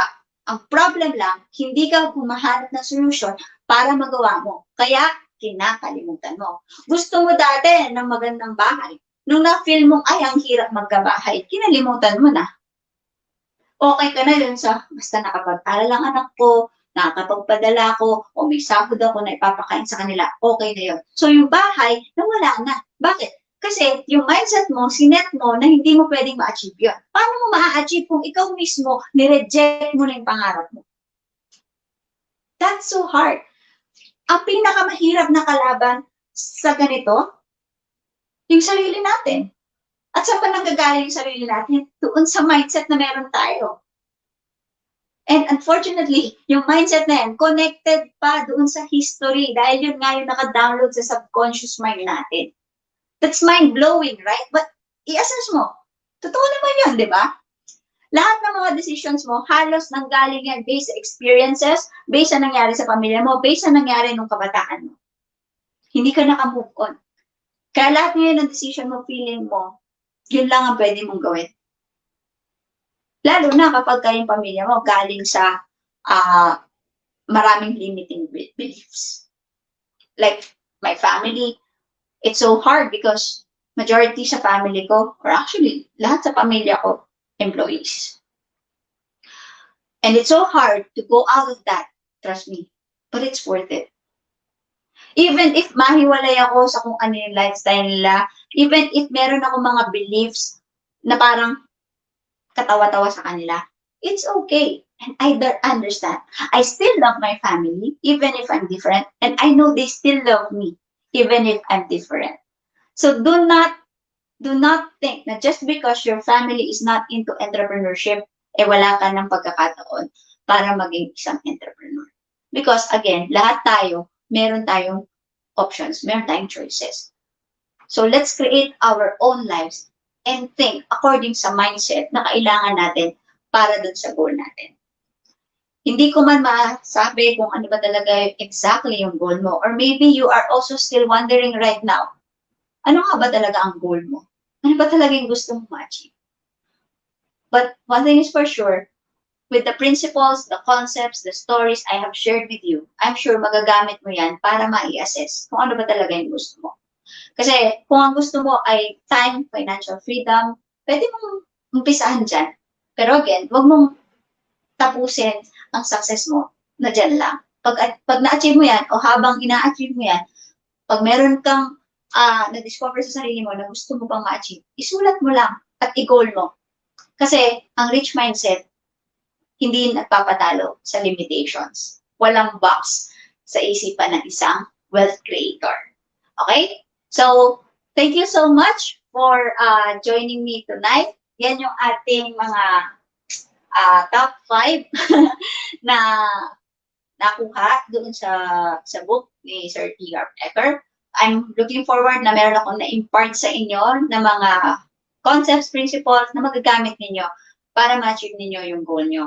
Because with the business that we have right now with Surveyor World, our goal is actually change lives. So, itong mga ginagawa namin, kahit na mga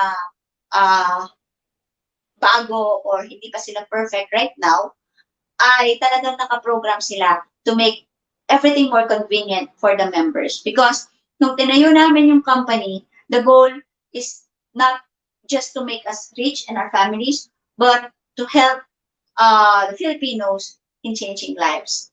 And of course, dun sa flagship product natin, we want to save lives too. So, yun yung vision namin, yun yung gusto namin. So, if you are looking for an opportunity that you can do online, you can ask Coach Ed or yung mga dito sa community kasi sila yung naka-experience na ng online business, sila yung gumagawa nito, at sila yung natulungan nito during the pandemic crisis. And I'm sure, natutulungan ka rin ito kung willing kang matuto at magpalit ng mindset mo. Kasi kung close-minded ka, hindi na kita i-encourage na mag-inquire. Kasi hindi ito pwede sa mga nandun sa poor mindset. Okay? Kaya nag-train ako ngayon because I want to refresh our viewers na yung pagbabago sa buhay, hindi siya biglaan lang. Nanggagaling siya sa mindset natin. So, I'm looking forward na nakatulong yung training session natin ngayon. And next time, sa ibang sessions, sana makasama ko rin kayo ulit. So, that's it for tonight. I'm taking the stage back to Coach Ed. All right. Ayan. Actually, ma'am, ang daming na-inspire sa mga sa mga viewers natin ngayon. So, as you can see sa mga comments right now. Alright, kaya nga guys, di ba sabi ko sa simula pa lang na gustong-gusto ko talaga ito na session kasi parang nabuhay yung nakakabuhay ng dugo, ma'am. yung ganito ng mga session. Alright? So, but before we will draw our final para sa paraffle natin, I will just give a very short lang para I can also give you yung mga takeaways ko as one of the millionaires ng Salveo World. So at least I can give you yung mga advice kung ano yung mga siguro yung mga ginagawa ko dito, kung paano ko na-achieve, kung ano man yung kinita ko dito or yung success na nakuha ko dito sa Salveo World. Alright? So, by the way, sa mga hindi nakilala sa akin, I'm Coach Ed and I'm one of the millionaires of Salveo World and I'm the consistent top 1 earner ng company. So guys, I just want to inform everybody na hindi po kami hindi po yung family ko is hindi mayaman. All right? Baka isipin niyo na kasi si Coach Ed na nag-aral sa Ateneo. Actually guys, I'm forever grateful with my parents right now because actually ma'am, ang father ko is already nag-retire na siya as a police officer. Bumalik siya sa pagtatrabaho niya. It's because nga meron siyang yung mindset kasi ng ng ko is employment talaga. So with the help of this industry, itong network marketing, that's why I'm very passionate talaga in promoting this kind of business. It's because ito yung tumulong talaga sa akin na binago yung mindset ko from employment from employment to a millionaire's mindset o itong business yung you're thinking outside the box kumbaga yung sinasabi ni Ma'am Jean. All right? So I'm just telling you guys na Ed is a self-made millionaire. Hindi po kami galing sa mayaman and the reason I achieved this kind of success is because isa sa mga mindset or isa sa mga iniisip ko is as a successful na person, you need to be a problem solver. All right? It is very important guys na yung sabing ni Ma'am Jean na if you are not part of the solution, you are part of the problem. Di ba? So, pag you cannot be a very successful entrepreneur or very successful in life if you always, yung sinasabi ni Ma'am na you always complain, you always blame, and you always justify. Alright? Isa sa ma-advise ko sa inyo guys is you should have a very clear goal. Alright? You should have a very clear goal. You know what? Nung pumunta ako sa Angeles, Pampanga, actually, doon ko sinet yung goal ko talaga. Kasi nakita ko, when I went to Salveo World, sa office ng Salveo World, nung nakita ko sila Ma'am Jean, sila Ma'am Rich, and all the founders of Salveo World, nakita ko talaga na etong Salveo World is the vehicle talaga maging financially free ako ngayon sa ngayon. And my goal that time is, kasi yung pinag-uusapan kasi namin that time is, Ed, balik kayo dito Ed ha, pagdating ng ng July kasi we will be celebrating our 7th year anniversary. So, yung mga leaders doon, sabi namin, guys, dapat pagbalik natin dito sa July is maging millionaire na tayo. Mas maganda yung celebration natin pag marami na tayong millionaire. So pagdating ko dito sa Davao, isa lang talaga, nakafocus lang talaga ako sa goal ko, which is to be a millionaire before July 29, this year, 2020. Alright? Guys, that's January 22, 2020. Kailan ba nag-start yung pandemic? Di ba, March? Oo, March nag-start. Guys, ito talaga yung secret talaga ng mga millionaires, which is they convert problems into opportunity. All right? As you can see, nung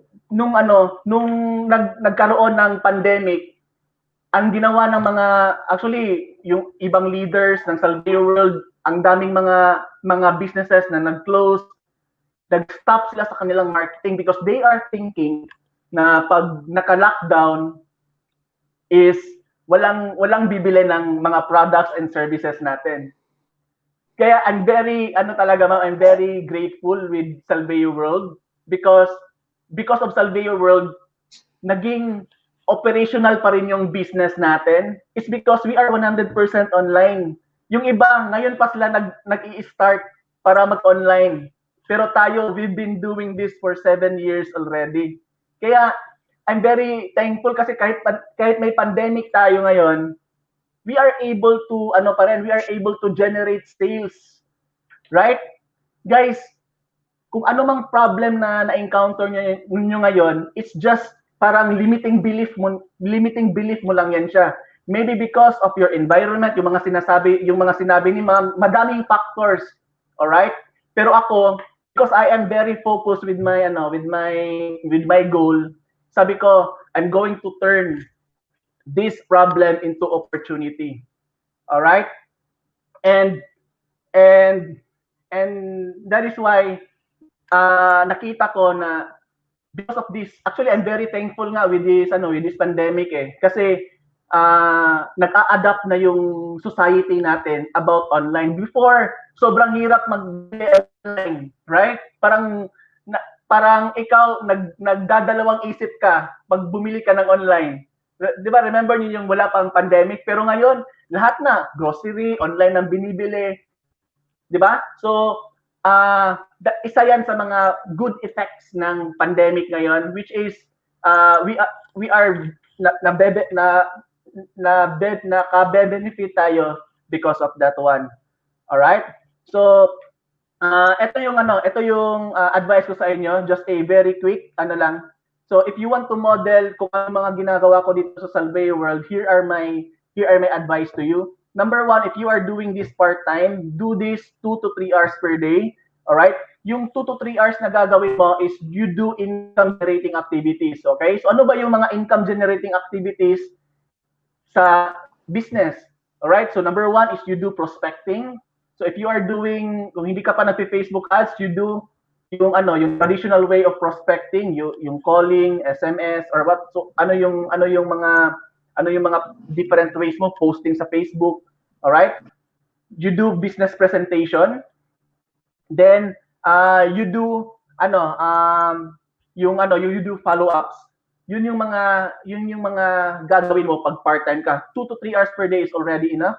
Number 2 is yung full-time. If you are full-time, you do it minimum 8 hours, okay? Kung etong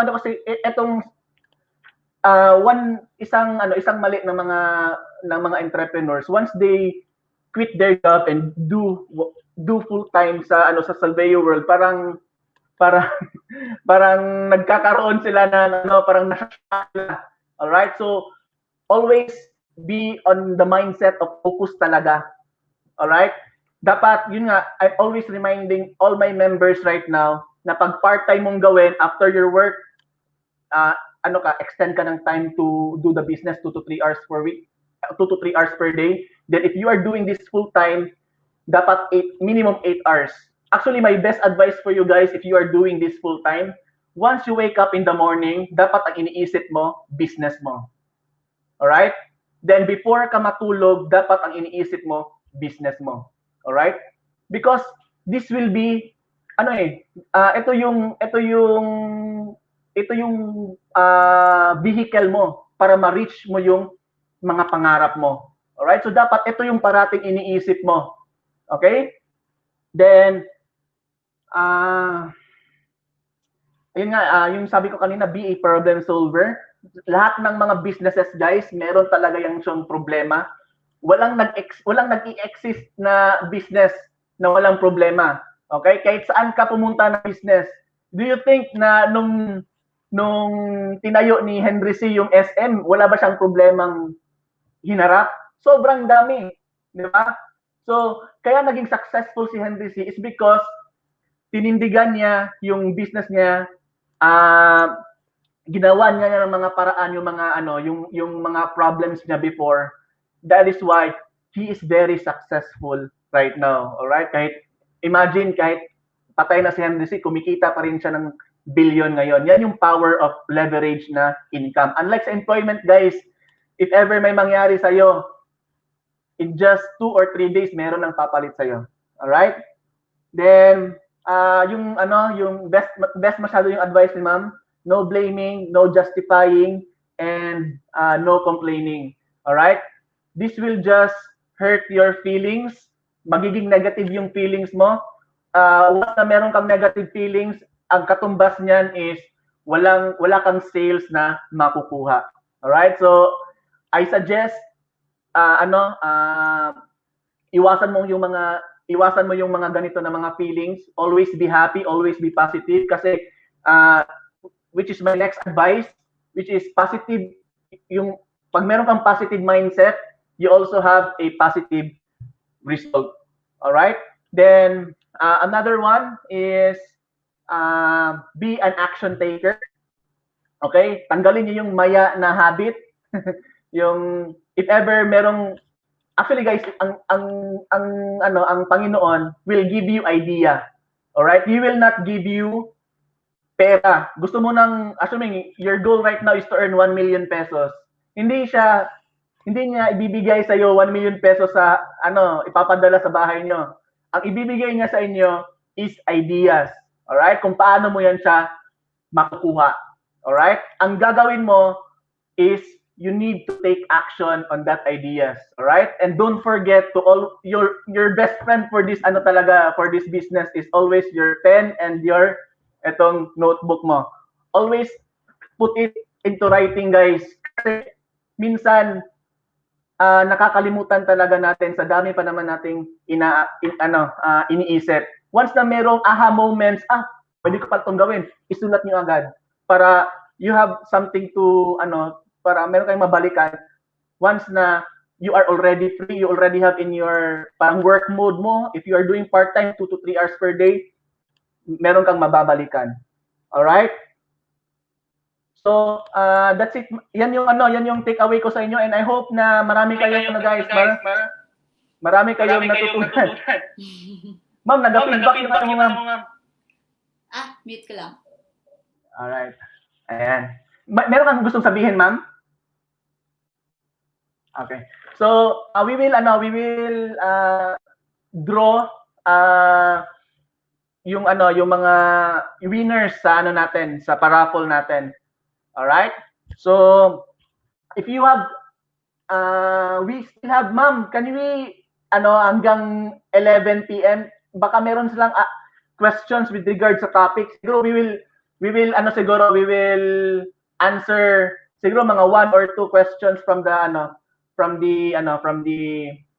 audience. All right? So, for now, we will draw tayo ng winner for the 5 winners for the 200 loads. All right?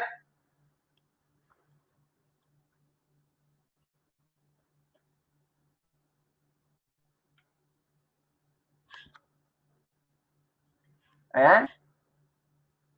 So guys, if you have questions or clarification for Ma'am Jean, please take this opportunity to ask directly kang Ma'am Jean. All right?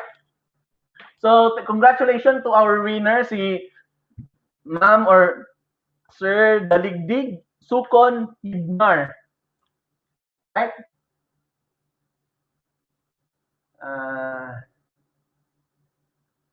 Wait lang. Susulat ko lang yung mga winners natin. All right? Ayan. So for our second winner, for our load is si Ma'am Jeal Dano. Right? Congratulations, ma'am.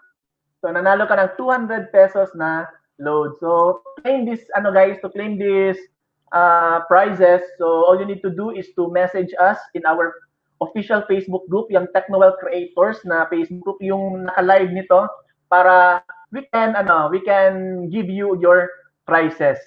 All right?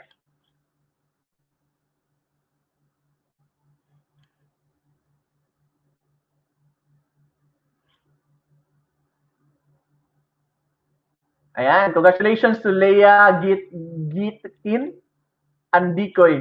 Sorry. All right. So, ilan na ba yung nanalo ngayon? So, another one. 1, 2, 3, 4, 5, 6, 7, 8. So, last 2 winners for our 200 load.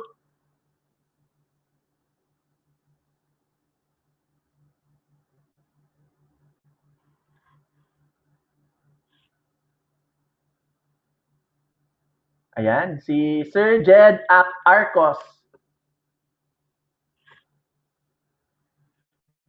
So for our last winner for the 200 load,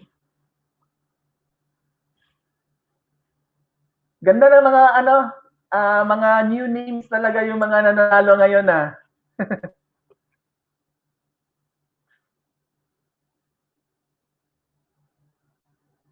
Ayan, congratulations for our last winner of 200 load, si Ma'am Edelina de las Alas.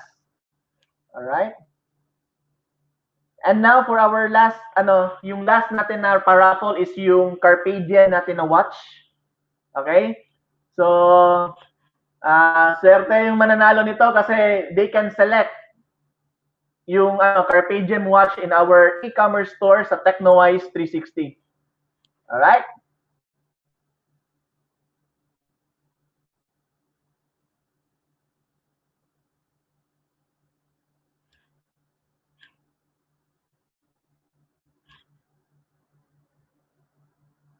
Alright, congratulations to Ma'am Maria Luz. So ma'am, you won a Carpedium watch. So yung watches namin is it will range from 1,500 to 3,000 pesos. So ikaw naman kung ano yung gusto mo and we will message us kung paano mo ma-claim yung Carpedium watch. Alright, congratulations ma'am. Ayan. So, pasok na natin si Ma'am Jean. Ayan. Ma'am Jean, I think, wala namang mga questions with regards sa, sa atin ngayon. They just thanking us about sa, sa topic natin ngayon. And I can say, ma'am, na nag-enjoy talaga yung mga, natin ngayon, mga viewers din ngayon. So, but before we will end, ma'am, ano yung last message mo sa mga viewers natin? Yeah. Again, thank you so much, Coach Ed, and sa TWC, Technowealth Creators community for inviting me and having me here to facilitate this session. This is actually one of my favorite topics then because napakarami talaga yung nabibigyan ng chance, nabibigyan ng enlightenment, kumbaga. Dahil itong mga tinuro ko kasi sa inyo, hindi naman to normally maririnig nyo eh. Hindi mo siya basta-basta maiintindihan unless mag-alat ka talaga ng time like this. So I am very grateful na nabigyan nyo kami ng oras tonight. And also, I would like to encourage you na tignan yung ating Survey World Online Business with Technowealth Creators members. Pag-usapan ninyo kung sa tingin ninyo ay isa tong platform na maggamit ninyo para makapag-switch kayo from your current mindset into a new mindset. Because in this community, we are only discussing about positivity and how we can improve the business plan with you guys. Ang lagi ko nga sinasabi, nung tinayo namin yung company, ang reason talaga is not for us to be rich alone. Hindi lang yung kami. Siyempre, that's a part of it because ayaw namin na yung next generation namin ay mabuhay sa poverty kagaya nung experience namin. Because, like Coach Ed, hindi rin ako pinanganak sa isang mayamang pamilya. Marami kaming mga challenges. At hanggang ngayon naman meron. But dahil nga iba na yung mindset natin, nakafocus tayo doon sa pag-find ng solution. At yun ang gusto kong maging mantra natin dito sa community, na we are always focusing on the solution. Now, kung ano man yung problema na meron ka, let's say finances man yan, relationships, the only way for you to solve that is when you focus on the solutions. Remember, what you focus on expands. So kung nagpo-focus ka lagi sa problema, you will be attracting more problems. But if you are focusing on the solutions and your passion and your goals, yun ang mangyayari sa buhay mo. Ma-achieve mo yan unti-unti. Hindi ko naman sinasabi na drastically mangyayari because even si Coach Ed, narinig nyo naman yung kwento niya, no? Nag-take siya ng time para ma-set up niya yung kanyang Survey World online business. Pero yung in-spend niyang oras doon ay napaka-worth it because ngayon, nagagamit niya na dito sa Vero Business, yung mga marketing materials and tools at mga training na pinag-aralan niya, even pandemic, nag-work yung online business. So, if you are into that mindset na, kumbaga, nandyan ka na sa mindset na, oo nga, tama yung mga shinare ni Coach Jean.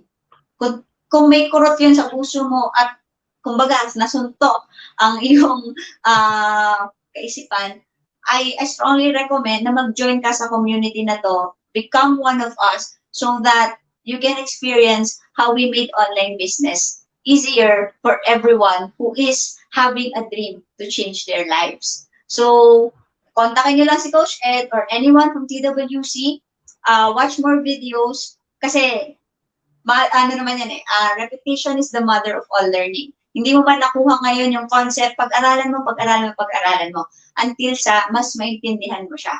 Because I'm sure na kapag naintindihan mo yung concept ng business, like Coach Ed, pwede mo rin mabago yung buhay mo. Mahawak yung oras mo, maging in control sa finances mo, and live with abundance happily with your family. Yan. So again, Coach Ed, thank you so much for having me here and everybody else. Hoping to see you on my next webinar session. God bless you all. All right, thank you so much, Ma'am Jean. And guys, ang ano ko lang sa inyo, gawin ko lang sa inyo guys is take action. Kung ano yung mga natutunan nyo ngayon is gawin ninyo. Hindi pwede na hanggang learning lang tayo, dapat yung learning is meron siyang katambal na action. All right? So, that's it in this webinar. We are very thankful guys na umabot kayo hanggang sa dulo. So, thank you so much for staying with us. And we hope yung dito sa team namin, we are conducting weekly ganito na mga session, yung weekly training natin, minsan sa community, minsan sa members only. So if you want to have your own online business right now, this is the perfect time for you to achieve your yung mga goals mo financially. I strongly believe talaga that Salveo World is the right vehicle para makuha mo yung income goals mo. Right? So, thank you so much and see you sa mga next natin na mga webinars. Bye-bye.